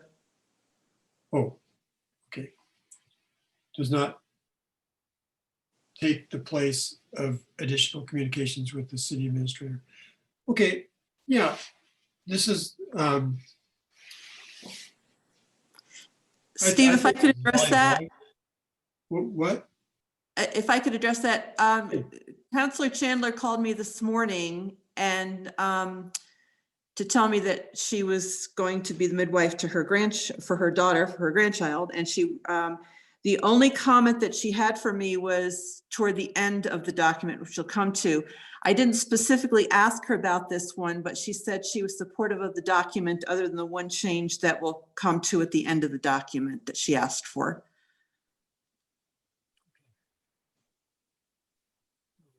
Okay. Okay. So on this particular one, meet with the city administrator. I think it's valuable for the counselors to meet with the city administrator once a month. I've been doing it and it's really been a benefit to me. And Judy, that not should be changed to nor. Sorry, I missed that one. Okay. Does not preclude nor take the place. Okay, that makes more sense. Makes more sense. Okay, limit contact to specific city staff, and this is common courtesy to the city administrator so that she can track and keep track of questions and concerns with the rest of the city. I think this is pretty straightforward. As well as consult with the city administrator or mayor before talking to the attorney as well. Okay, let's see. Do not disrupt city staff from their jobs. And again, it's appropriate to funnel all questions and requests for assistance to the city administrator so that workloads are properly prioritized and she's kept in the loop on what's going on. Okay, so, and let's see, okay. Council conduct with the public. Okay, the changes that were made, every effort should be made to be fair and impartial in listening and responding to public testimony. When on the dais, the city councilor's role is as a counselor versus as a private citizen. And Nancy's got a comment there, may require Jeff to weigh in if this is an accurate statement. And do you have a comment on that, Jeff?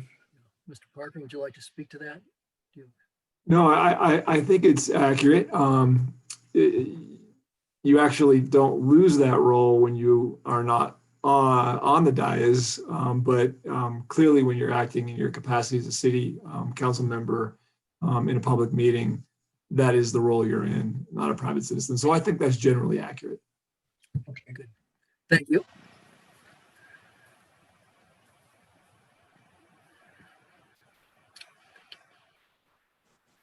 Okay, sounds good. Okay, so now we're down into B, fair and equitable in allocating public hearing time to individual speakers. And there's just a change from he or she to they. And that's, I think, appropriate. Let's move on. This was actually one of those where Counselor Chandler had asked to remove any gender reference to gender. So okay. There'll be a few of them like this in there. Okay, sounds good.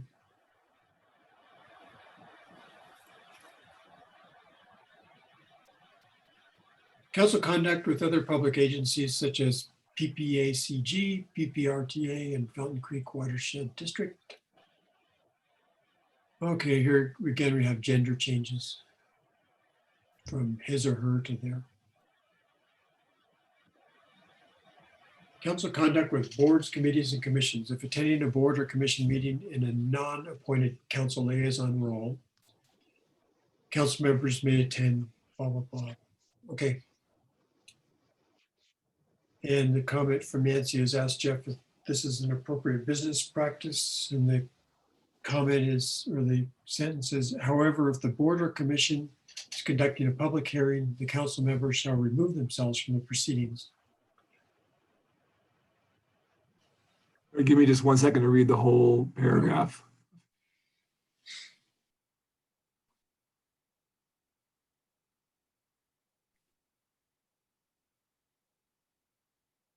Yeah, I guess I might change, it's probably accurate, I might say is conducting a public hearing in a quasi judicial capacity. Can't think when they would be doing a public hearing not in that capacity, but we're being particularly accurate if we added that language in there.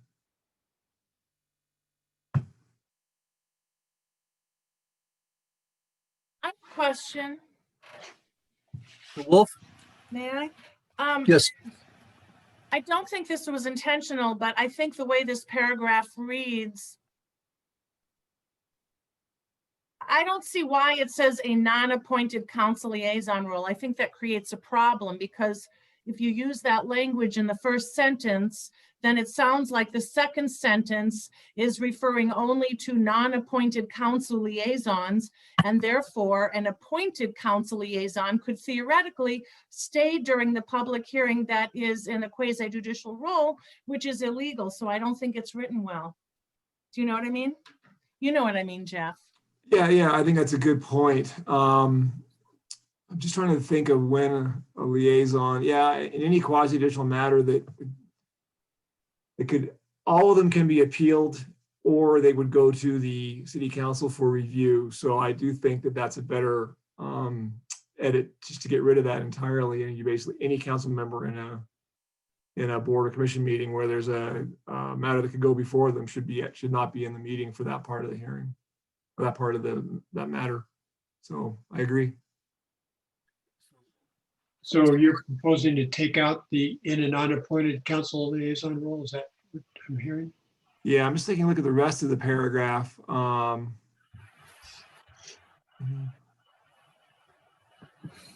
Yeah, I think that would actually make this a better paragraph. I agree. But also you have to change the language from public hearing, like Jeff said, to public hearing involving a quasi-judicial proceeding. Otherwise, in a way, they're all public hearings. Every one of their meetings is a public hearing. So it means you can't ever go to their meetings. So I think you also have to include that extra verbiage that Jeff mentioned about quasi-judicial. Yeah, I just to be clear, every meeting's a public meeting, but not necessarily a public hearing. Okay. But I think that language in there does make it more clear, and I think it's been added to the version on the screen right now. So I'm happy with that. Julie, if you look at that second sentence, as it's displayed on the screen, is that more what you had in mind? Oh, I couldn't possibly read that if my life depended on it. It looks like a -2 font. I'm sorry. Even my glasses wouldn't possibly help me to read that screen. I don't know how you guys can do it. And it won't enlarge for me. So I'm just looking at the packet. Okay. I can't, you can read it to me if you want, but I don't know what it says. It's way tiny. Well, okay. Steve, would you like to read it as is? Are you asking me? Sure. Yeah. So I'm going to read the whole paragraph, I guess. If attending a board or commission meeting, council members may attend any board or commission meeting, which are always open to any member of the public. However, if the board or commission is conducting a public hearing in a quasi-judicial capacity, the council members shall remove themselves from the proceedings. Council members should be sensitive to the way their participation, especially if it is on behalf of an individual business or developer, could be viewed as unfairly affecting the process. Any public comments by a council member at a board or commission meeting should be clearly made as individual opinion and not a representation of the feelings of the entire city council. Also, a council member's presence may affect the conduct of the board or commission and limit their role and function. Councilor Wolf, yeah. What's the point of the last sentence? Is that supposed to say you're allowed to go, but we'll be mad at you if you do because you might affect the conduct? I don't get that. That doesn't make sense to me, that last sentence. Yeah, I generally agree with you. I think we could take out that last sentence because we've already said pretty much that public comments by a council member should be clearly made as individual opinion. So I'm not sure that's adds anything. It may just confuse things. Concur, why don't we just eliminate that last sentence? I'd be willing to take that also. Mr. Shada? Yes, it seems like to me that a member of council should be able to participate in these things as long as they recuse them, as long as they put the body on notice that they will not be participating in the decision-making process should it come before council. Jeff, what do you think of that? I guess I am sensitive to the fact that there are sometimes that members of council may want to essentially become a member of the public, okay? And shall we say, you know, unseat themselves in their role as a council and speak on their own behalf. How do we preserve that? Or is it even able to be preserved? Well, you know, that's a difficult question. It depends upon the matter that's before the lower board, because you know, you can take your hat off and be a private citizen, but I guess if it's a matter that is affecting like your property or something that, you know, your application perhaps, I generally recommend that even in that situation that a council member have somebody represent their interests in front of a lower board and in front of the council. If it's a totally unrelated matter that you have a strong feeling about, you know, I would advise against it, because you take on a role as a council member and you basically picking and choosing when you want to hear something as a council member and when you want to influence a lower body's decision. I mean, that could definitely jeopardize the due process of the matter. So while it may be legal to do so, I think there's a risk in doing that. So I wouldn't advise that being something that happens regularly, and it would probably depend upon the facts of the situation. But and clearly, if somebody did do that as a council member, they would have to recuse themselves. But I still think it could influence, well, you know, the lower body's decision having a guess- council member in there. I guess what I'm having a problem with is that the council member shall remove themselves from the proceedings. I really have a problem with that. I guess maybe I could understand the concern, because your normal process when there's a conflict or something could jeopardize the due process is that you leave the room until it's over and you come back in. That's what I understood that to say, but I guess I need to understand your concern. Well, I guess I'm trying to think of all the different situations. Sometimes a member of council might be the applicant, okay? And they may not be able to afford somebody else to represent themselves. I think that's rather over the top.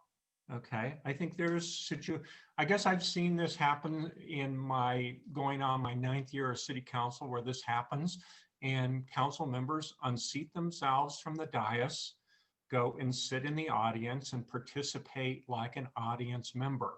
Okay, and they disclose why they're doing that. Yeah. So, John- Go ahead. Sorry, Mayor Pro Tem. I was just going to say, if we just said, if the council member is representing himself in a, before a board or commission or quasi judicial matter, I'm not sure which it would be, how to limit it, they would recuse themselves if that matter appears before city council. Exactly. That's my point, is that if you're going to participate in something in a lower board, and it could be something that could be appealed to the council, or the council might take action. It seems like to me, if you're going to represent yourself as a private interest, then you need to kind of recuse yourself from the whole rest of the process as it goes on up. But I just have a problem with that council members suddenly lose their ability. And I'm just thinking of the many situations where Judith has kind of talked about this, lose their voice when it's clearly a personal or a neighborhood issue. I think it's okay that essentially you unseat yourself and you disclose why you're doing it. So I'd be happy to provide you with the memo or legal advice on this. I'm not necessarily going to agree with that. I think if it's your application, it probably is very different, I think, than you have a strong feeling about something. and you want to basically make it known when you're an actual council member. I think that there is a pretty significant due process risk if that's what the city council members end up doing. So I'd be happy to talk about it more, but there is some law on this, and it's definitely a factual situation. It's not like yes or no. So I think that it clearly is appropriate if you are representing yourself on an application that you filed. You still have to recuse yourself, and I still think it's better to have somebody represent you, but you could still do that. But if you basically want to take your hat off and go stand out in the public and then argue in front of city council or a lower board for something that you have a personal interest in, I think that's a problem. John, could you propose a simple sentence to address what you were asking for just the quasi judicial? Again, I would say that this SOP is an SOP. It's not the law. It's not the be all and end all. It's just to basically educate us and standardize our. I guess what I would be happy with is this, Nancy, would be, I'm just struggling with the wording, the council member shall remove themselves from the proceedings, because I think this is a situation where I'm comfortable with the wording where it continues and it says council members shall be sensitive to the way their participation, which is not a sentence. I think we need to clean that up, but I understand what it's getting after. And I think in certain situations where you are clearly the applicant, okay, I think that ought to be clarified as to what's going on. If this is merely, this is an issue that you have strong feelings of as a council member and it's happening in your neighborhood, I don't think you necessarily need to unseat yourself. I think you just need to disclose that you have that interest. Okay. Again, a simple sentence. If we were to say the council members should remove themselves. I guess my suggestion is that we remove the after the word quasi-judicial capability, the council members shall remove themselves from the proceedings. I just don't like that sentence. I like how it continues and it says council members should be sensitive to their participation, because I think what I'm understanding from Jeff is it can be very nuanced. Okay. So if we say the council members should remove themselves from the proceedings, parentheses, council members should seek additional legal guidance if they want, I don't know. Well, to me, it seems like to me that if the city, it seems like to me that the council member in consultation with the city attorney ought to decide whether they ought to be removing themselves. Okay. Do you see what my point is? I don't think we ought to be writing this as an SOP that you always shall be removing yourselves, because I think it's very nuanced. What if we just said the council member shall consult with the city attorney concerning whether they should remove themselves? Yes, I like that. That's Mayor, much better. All right, Denise. Councilor Wolf has her hands up. Okay. Right. Councilor Wolf.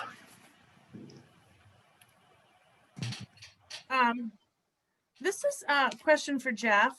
So Jeff, I appreciate the fact it sounds like you'd be comfortable with language that says if any member of council is an applicant in their capacity as a private citizen before any board or commission or department, then they must recuse themselves as council members, as opposed to, like, if I decide I'm going to buy this place and I want it to be an Airbnb, am I required to resign from council before having my Airbnb application approved, and then I have to be replaced? Or can I be I mean, it seems to me like if you're the applicant, and I have seen generally, at least in the planning commission, if you're the applicant and you're on the commission, not only do you not vote on that issue, but you can't even be in the room. You have to,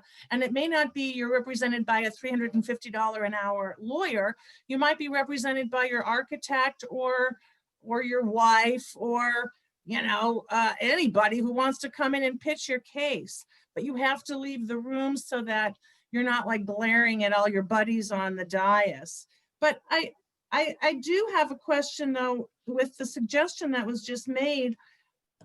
Does that imply that if the city attorney is consulting with the council member, that the city attorney might say, gee, better safe than sorry, that's my approach, I don't want you to do it? Does that mean that the council member must comply with the city attorney's recommendations? Because that's too unclear the way the proposed sentence read. Well, What do you think? I do get nervous about providing legal advice to council members on conflicts. You know, I generally would provide guidance, but ultimately I don't make the call for them. And it's ultimately their decision. And so, you know, if they don't want to consult with me, they don't have to. I mean, and I don't usually ever say, you know, oh yeah, I don't or do. I just say, here's the risks and here's what I would consider, because, you know, ultimately I'm not their attorney. I'm trying to protect the process more than their own individual interests. And so I do get a little worried with that. I kind of threw that in there thinking that maybe that would be a good, you know, basis just so they can consider the issues. But maybe we ought to change the word shall to may. The council member may consult with the city attorney. Then that way, if you choose to do this, I think any council member who gets in this area, I think, has to exercise an awful lot of their own judgment as to what's going on. And I think making hard and fast rules about this, I think this paragraph is going to turn into a monster. Yeah, it is difficult because there are two considerations at play in a situation like this. One of them is there a personal conflict that could get the person in trouble as an individual? And that depends upon the facts. And the other one is, does it jeopardize the whole process itself? Does it basically jeopardize the city's interest in the due process?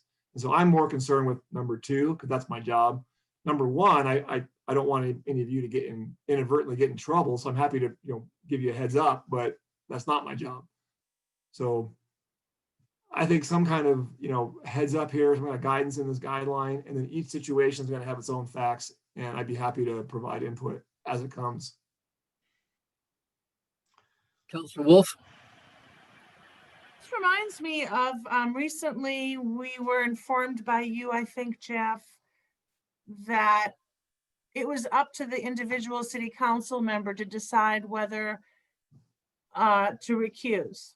And that came up in the context with the Beckers Street, Beckers Bridge, or the whole thing that Judith Chandler, and she recused herself last time from voting on something with that, with Mr. Bishop.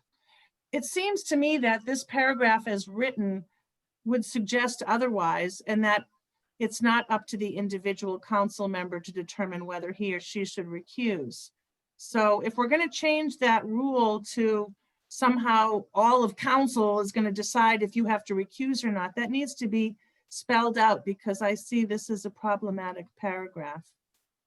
Could we just change that the council member shall consult with the city attorney, the council member may consult with the city attorney, and that gives general guidance without locking. I think the whole paragraph then, nobody is locked into anything, but it gives general guidance.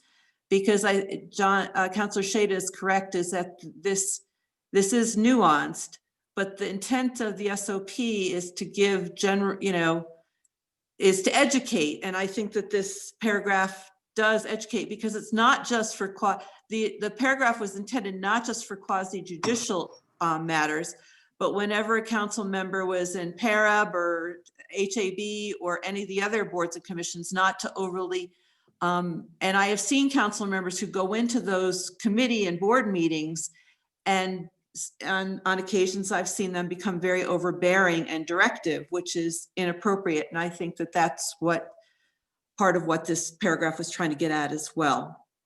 And I agree with you, Nancy. I like that latter part. It says, any public comments made by a council member at a board or commission meeting should be clearly made as an individual opinion and not represent the feelings of the entire council. So I'm getting happier with this in terms of, it just seemed like to be before we were in a small community, like I say, I like that latter part there where council members, I think, should be careful about not using their position as a council member to give undue influence. But I think there are some times that a council member who might be at one of these meetings may have a very insightful idea. And I don't want to lose that, is my point. Good, thank you, John. Are we reasonably content with this paragraph? Councilor Well, Wolf? I would propose, rather than may consult with the city attorney, sort of imply that and say the council member should consider removing themselves from the proceedings. And that would, I mean, if you want to consult with the city attorney, that's up to you, but I mean, you should, it gives more leeway to the person to, to use their own judgment.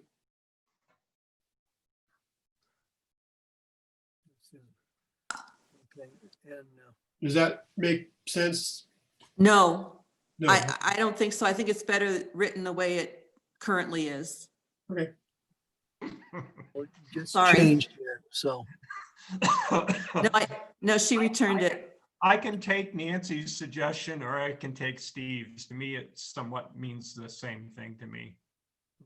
I would recommend not taking that out. The only It just reason got why I eliminated was again, going but. with Nancy's suggestion is I think less words are better. Councilor Wolf, you had your hand raised? Yeah,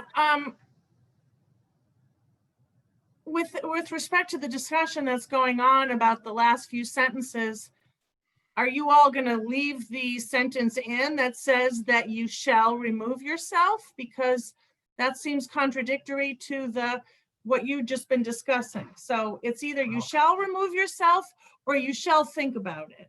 And I guess if you want to be consistent, you need to say you can't consult with the city attorney unless you consult with the city administrator first or the mayor, and then you can consult with the city attorney, because if you want to keep that previous or maybe a subsequent paragraph prohibiting us from calling the city attorney unless we ask the mayor for his legal advice first, or even ask Denise, and then we can ask the city. So you just want to be consistent.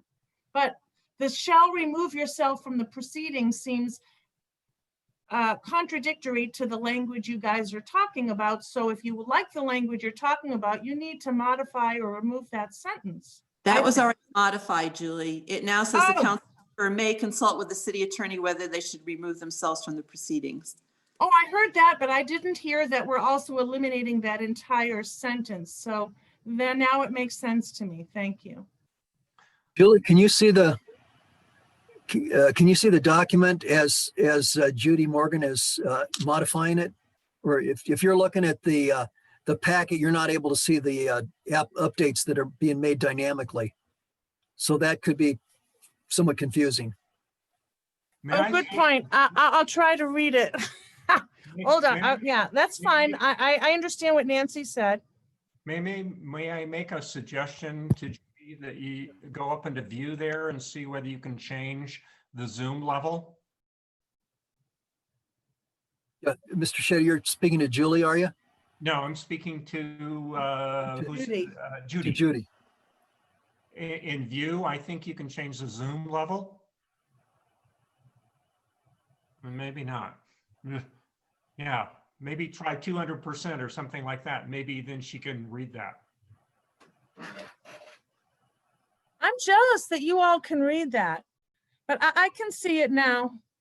That really helped. Thank you, Judy.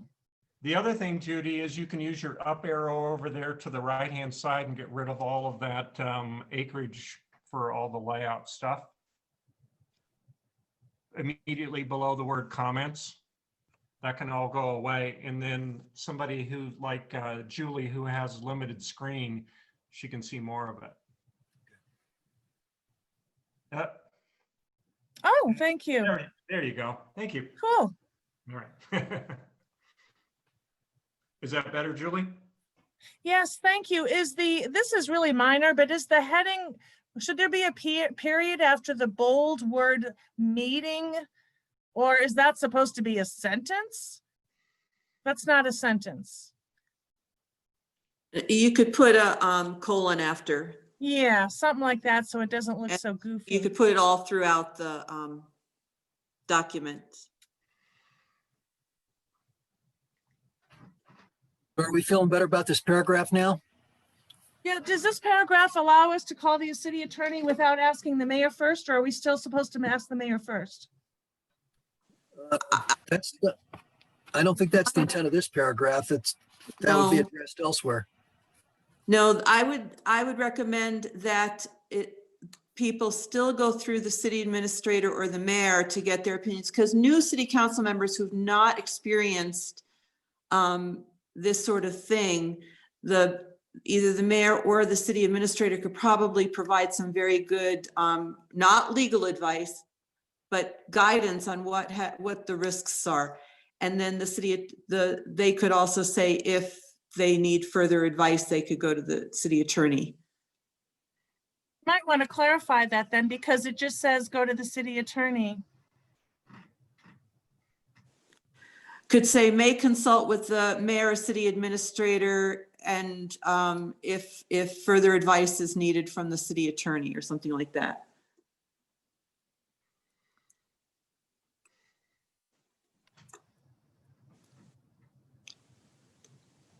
Is that what you want me to plug in there? Sure. Yeah, please. You said the city administrator. It's getting pretty. I guess as council members should first consult with the city administrator or the mayor regarding whether they should remove themselves from the, I don't know. Can I speak good up? at I'm going to say with Denise. this one, I don't feel like I would be the one to consult with. I would really ask you to go to Jeff. This is one of those that I can give a perspective, but I think Jeff is the one that you need to consult with. So I would say you wouldn't need to reach out to me or the mayor on this one, that if you are concerned about a conflict or how you might, to just go directly to the city attorney.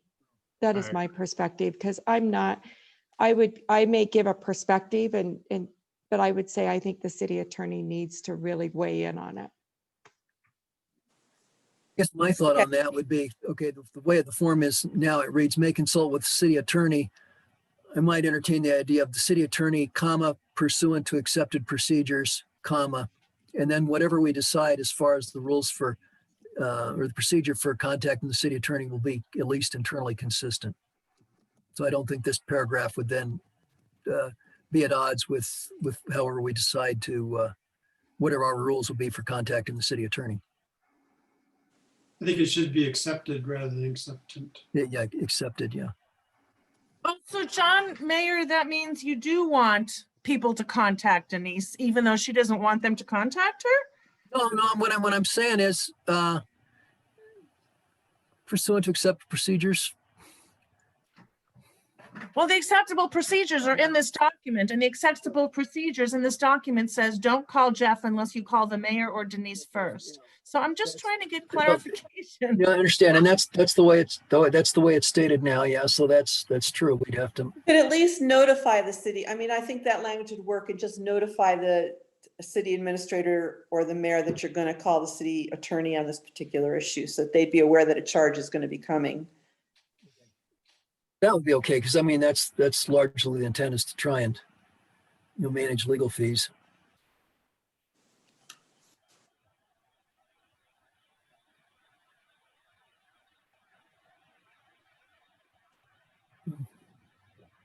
What if we said may consult with the city attorney, comma, notifying the city administrator or mayor, comma, or prior to doing so, comma, whether they should remove themselves. Would that be fair?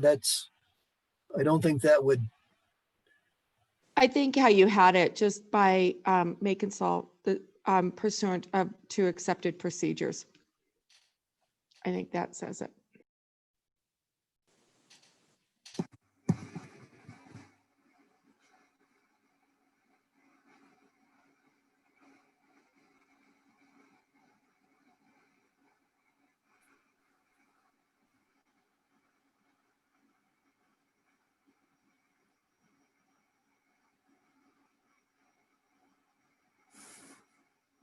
Can we continue? I mean, if the rest of the world's okay with this, it may not be perfect, but I think it's a lot better than it was. And I would recommend moving on. So if there's no objection, Steve, back to you. Okay. All right, well, I can't see what's on the right anymore. So I don't know what the commentary was. Well, the margins, yeah. Yeah. Don't see any more marginal comments until we get to the big heading that says sanctions. And that's on top page 12. So yeah, that would be the next page. So we were going correction by correction, or we, Correction, okay. Okay, This then, is yeah, the let's, next- okay, then go the correction next- by correction. tracking change was here. Okay, so this looks like an addition. Council members appointed to be liaisons to boards, committees, and commissions. At the first meeting of a new council, liaisons are appointed to each board, committee, and commission. Ideally, the mayor will coordinate with each councilor to ensure they have an interest in serving in the liaison role before they're appointed. However, service as a councilor typically extends beyond just council meeting, and serving as liaison to at least one board is generally expected. The city council liaison shall regularly report on the actions, recommendations of their board, committee, or commission to city council, including strategic decisions and priorities. There should be training for new council members regarding liaison expectations and responsibilities. The liaison report to council should be formalized and consistently submitted, either verbally or in writing. Liaison should communicate to advisory bodies in writing on council decisions regarding advisory body recommendations. And I would add a period to that last sentence. Does anybody have any problems with that one? Okay.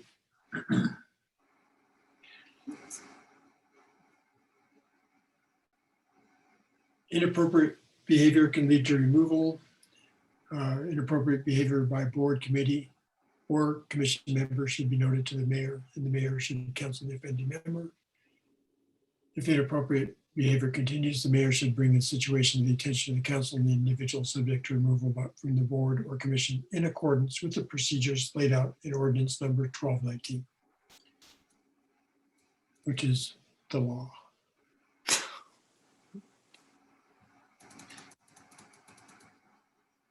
Okay, sanctions, and there's a comment from Nancy. I can't read it because of the Hollywood squares in my way. It says Councilor Schaefer had concerns with this section. For the most part, the section is not directive, but provides options for extreme circumstances.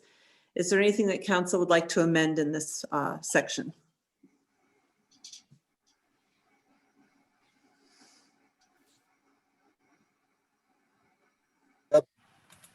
Any comments, council? Okay, apparently not. I do Councilor have my Wolf- hand up. I guess you I'm can't see me. I'm sorry. Okay, Julia. Okay, Councilor Wolf? Yes, I wasn't sure if Nancy was simply, I thought Nancy was simply reading the comment section in the box because Steve couldn't read it. But Yes. now it sounds like she's actually asking us a question. Is there anything that council would like to amend? So I just didn't know if she was done reading out loud or if we were supposed to respond to that question. That was part of the comment. I had assumed that people would come to this meeting with any comments that they might have. So I just put that question in there. Is anything that council would like to amend? I left it as it was the last time we looked at it. So is there anything anybody wants to amend to this section? If not, we'll move on. Councilor Wolf has her hand up. Sorry, who does? Oh, Councilor Wolf? Okay. I object to the entire sanction sections. I don't think it's appropriate. I think it could be abused. I'm not in favor of it.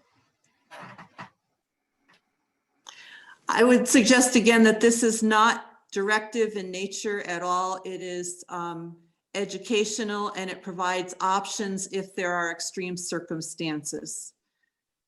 I don't think there's anything educational about the sanctions. I agree with you that everything up until sanctions is educational, but sanctions is sanctions. I mean, I guess you could argue that it's educating people about the sanctions, but I'm simply stating from my own position that I don't think it's appropriate. I don't think it's necessary. The Manitou City Council has been operating without this for its entire history since day one.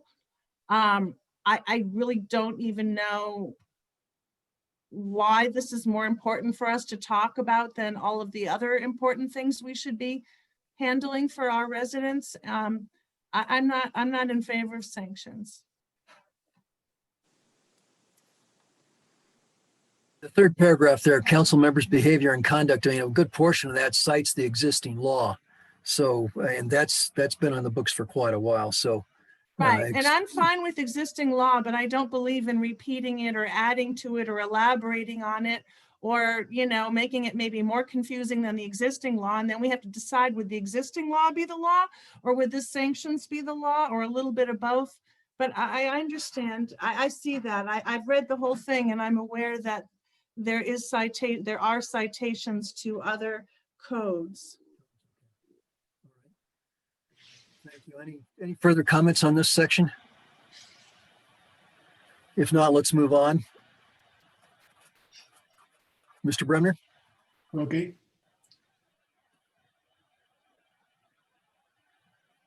So in addition, it was made review at a minimum. Council should review this SOP on an annual basis to amend as necessary, taking into account lessons learned over the previous year, as well as continuing to tailor it specifically to Manitou Springs procedures and processes. Is that the correct way to abbreviate the possessive of Manitou Springs? It's kind of funny to me. S apostrophe, not apostrophe S. Yeah. Editing is clearly not my strong point. I read this several times and I keep noticing things. That's fine. I think you did a great job. Each council member should receive a copy of this SOP along with the City Council Code of Conduct and CIRSA's Ethics, Liability, and Best Practices for Elected Officials book.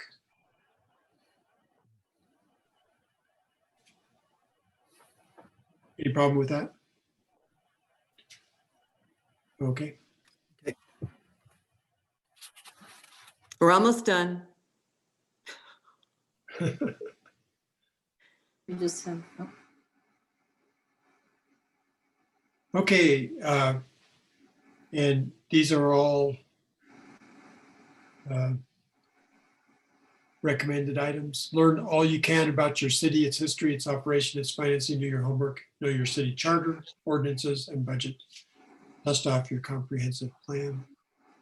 And that was the last one. If we go to number 22 though, because that's what Councilor Chandler had asked for a change. what page is that? I'm sorry. Keep Number going. 20. So, yeah, you. There, okay. On number 22, It's whoops, we just number lost it. 22 on that list. You're just on. I guess this one? Just go No, down, you're going backwards. go back to where we were with that numbered list. And just go down one. Keep It's going. number page 213 of the packet. Okay, Or I just number- have the actual page- item up here. Page 15 of the document. Thank you. Okay, 22. Almost there, okay, there it is, 22. Once a majority decision of the governing body has been made, respect that official position and defend it if needed, even if you personally disagree. And Judith asked that this be changed to, once a majority decision of the governing body has been made, respect that official position and support it and don't undermine it, or something to that effect. She thought defend was too strong, and I think her addition is the good, or her amendment is a good one. So then you would change, And support it without undermining it.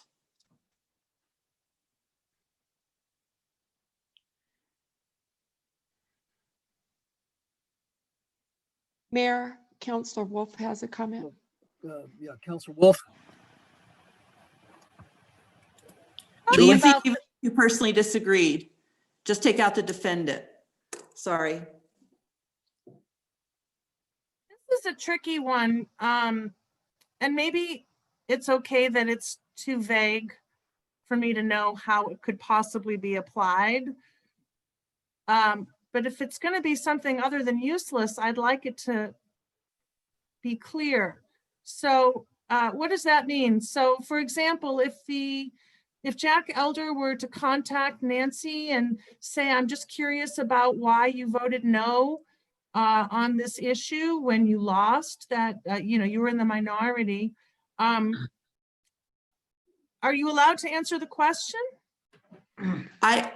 My interpretation is, yes, you could answer the question. My interpretation of this is you don't go around and start garnering community backlash against a majority council decision. That ever happened in Manitou Springs to your knowledge? And if so, when? Big time. Can you give me an example? I would rather not. I will offline. Okay, I respect that. I could give you a quick example from back in the 1970s. That was when the city was trying to, or maybe the 60s, when there was discussion whether or not the city should build a swimming pool. And I think the mayor and a couple city council people got recalled. Then a new government took over. They worked at it for about 6 months. Then they got recalled and the old government got put back in. So there was essentially a civil war for a year and a half. That was so long ago that everyone who was an active player is dead by now, but it's pretty contentious and pretty disruptive. And it's sufficiently in the past where it shouldn't hurt anybody's feelings right now. So, Donna, Julie, does that help any?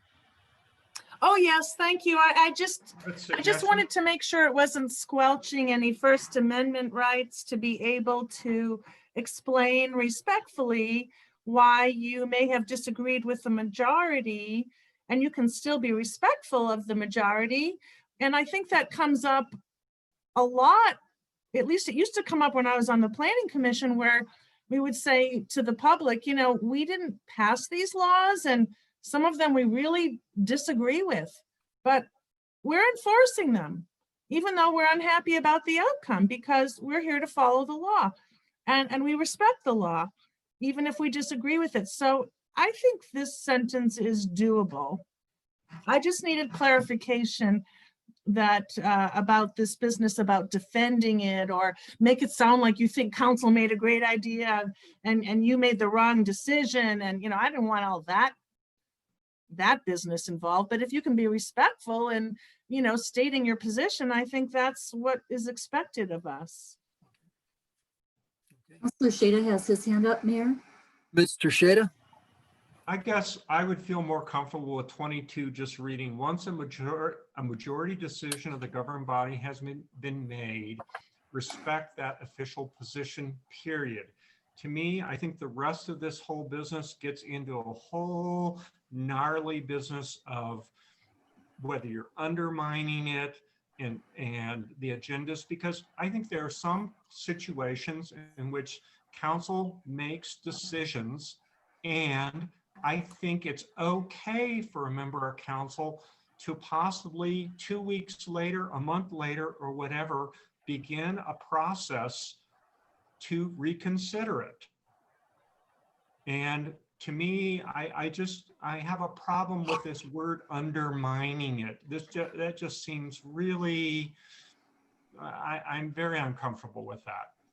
To me, I think it's okay for a council member to respect the position, but I do believe that it is your job, that if sometimes a decision has been made and it was not wise, that you use your position as an elected official to try and advocate to reconsider it or whatever. And you know what? Sometimes that comes up, as a dead end. You ask to reconsider something and council says no. But to me, I just have a problem with that word, undermining it. That just seems really open to interpretation. Yeah. That's really scary to me. So I agree with that. I mean, once the majority decision of the governing body has been made, respect that official position, period.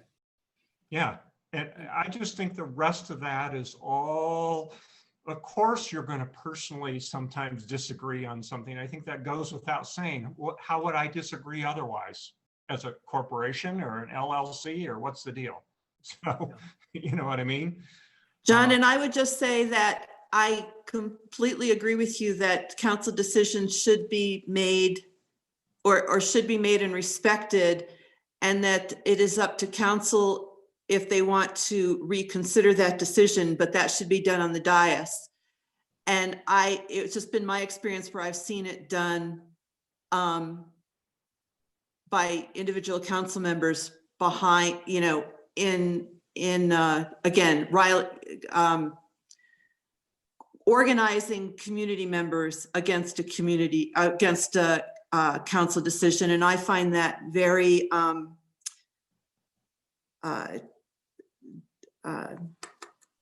like John Graham said, a civil war can ensue. And I've not seen a civil war, but I've seen very disrespectful.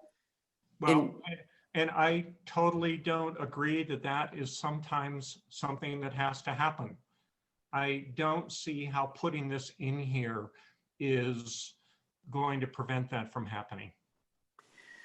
There's nothing in any of this that will prevent anything from happening. I mean, it's just, best practices, standards of behavior, that's all. Well, that's your interpretation of a best practice in behavior. And I'm just telling you, I do not like this wording. No, the original best practice was defend if needed, and that's what the language other cities have used. So it was Councillor Chandler that brought up that defend was too strong, but was comfortable with without undermining. Councillor Wolf. Just my point, I would like to delete that second sentence, respect the official position, okay? I think that oftentimes you do need to advocate for things, and you know what, and sometimes cities have to have civil wars, and Mayor Graham is correct. During the 1970s, sometimes those councils were very, it was really crazy. I don't know how, if you had number 22 in front of you, how that would have prevented that behavior. Those were certain kinds of personalities and certain kind of issues that I don't know how a code of conduct would ever have changed that. I'm sorry. I was here for those. I mean, it was pretty scary. Thank you, Councillor Shada. Councillor Wolf, you had your hand raised. Do you still have a comment? Yes.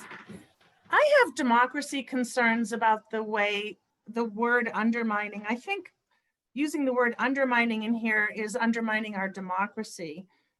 Unfortunately, democracy can be messy, but if we're gonna have it be a violation of this thing for you to communicate with your constituents after a decision is made and they're all unhappy and they're not happy with the decision, and why didn't you defend the ward better, and what's wrong with you, and we need to change this, and da-da-da-da-da.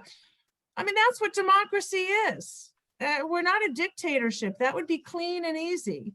And so to me, to say that a council person, we're gonna have to investigate, which involves some psychological assumptions to find out what were your motives. Did you want to undermine, or did you just want to improve life in Manitou? Are those things mutually exclusive, or are they different? And I mean, I'm sensitive about the fact that some of this is not intentionally, but could have a very kind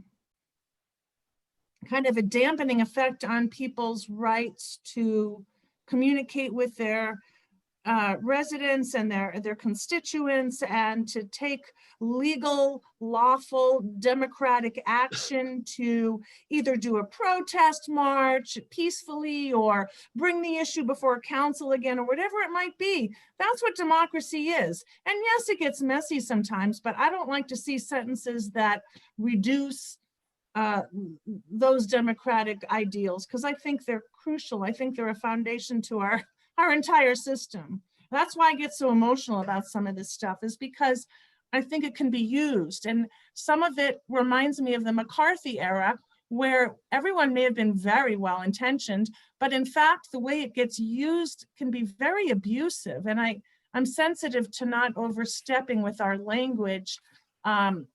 I just want to make sure that the council members still have all of their rights to be council members and to be citizens lawfully without getting accused publicly of violating paragraph 22. And now we have to go to the sanctions section. I think it's problematic. Okay, thank you. Thank you, Councilor Wolf.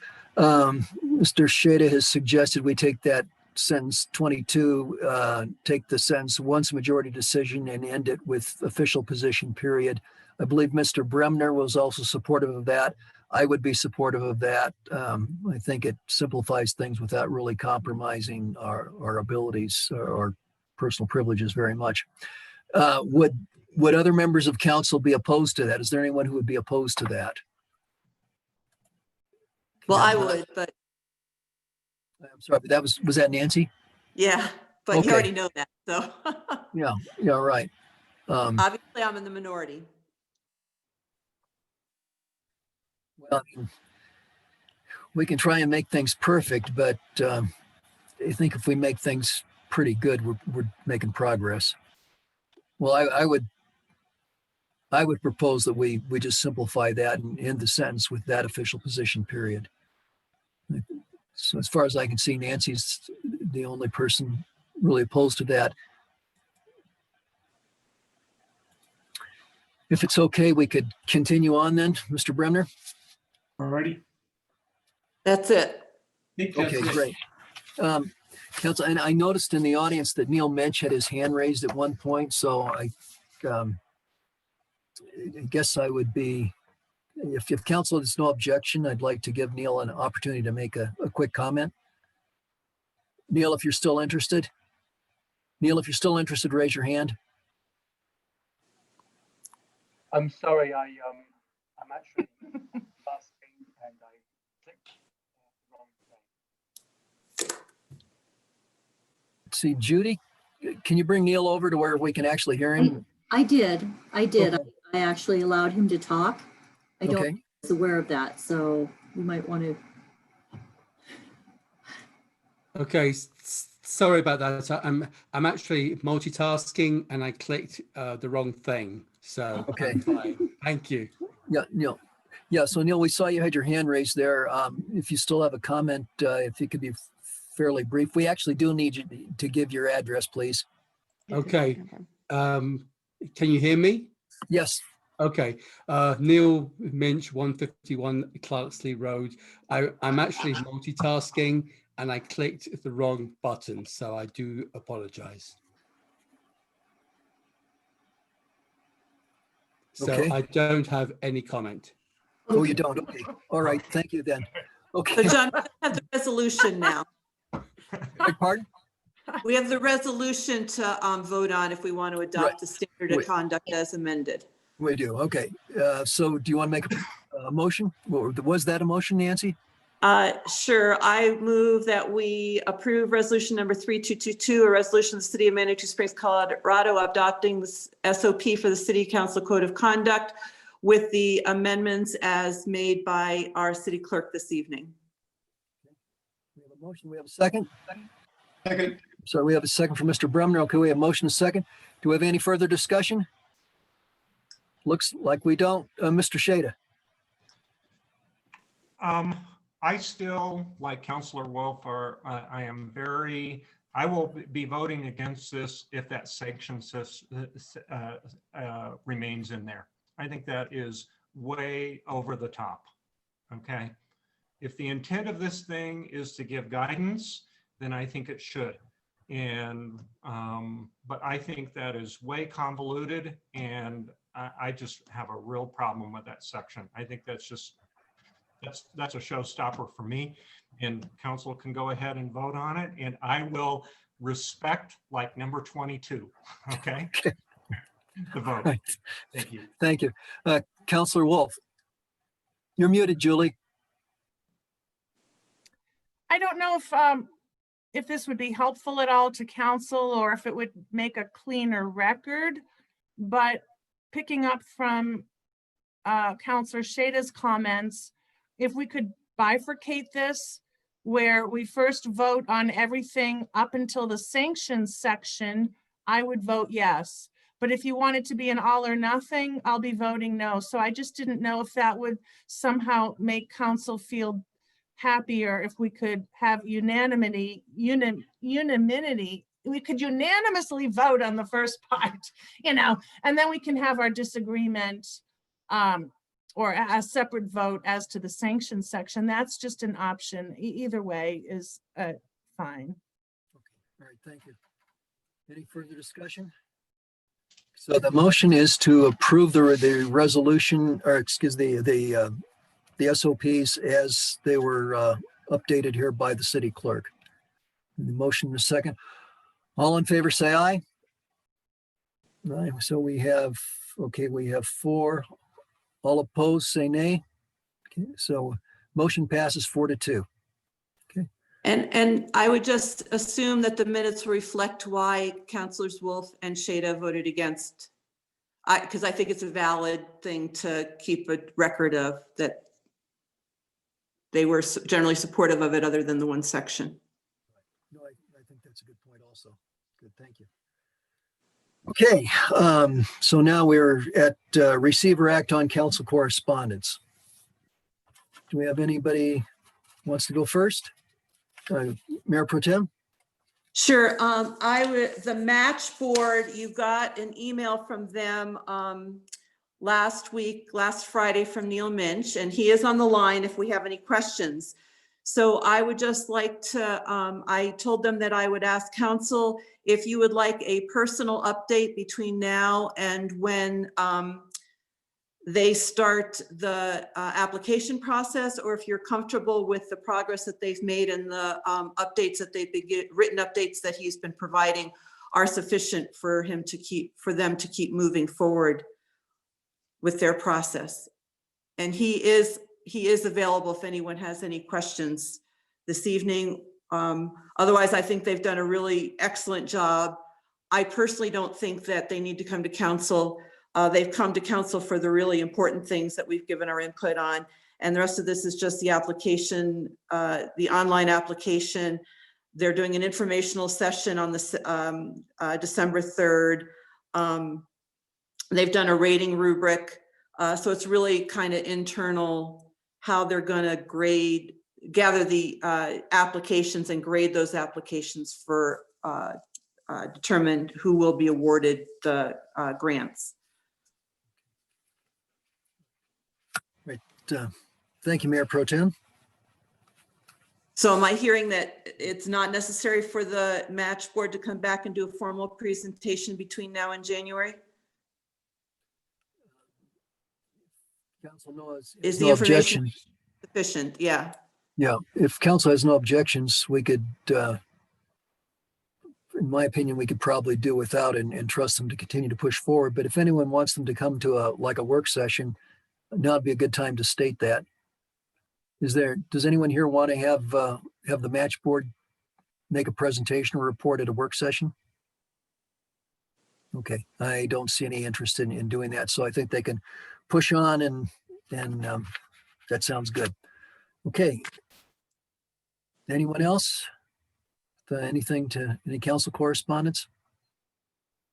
Okay, I had just a couple things. I've had a couple of emails and a phone call with a guy on Oto. He's had some parking complaints. I think the city staff has done a lot to resolve that. I'm hoping they're doing that.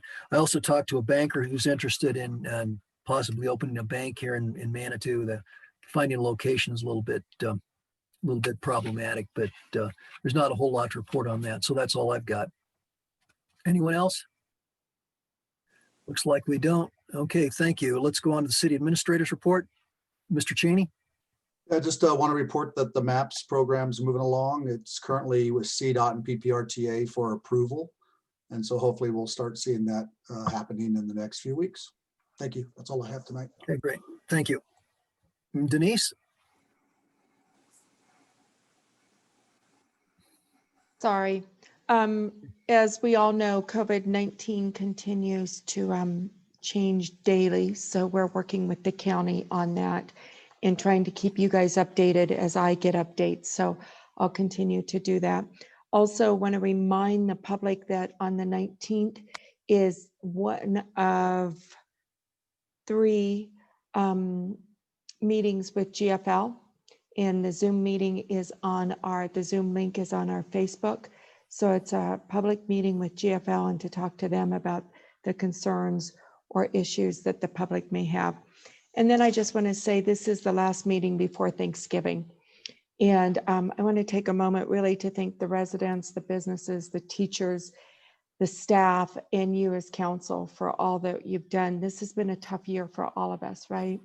It's been a challenge with lots of different challenges, and yet there's so much that we have to be thankful for. We get to live in Manitou. We have amazing residents. You walk down the street and people say hi.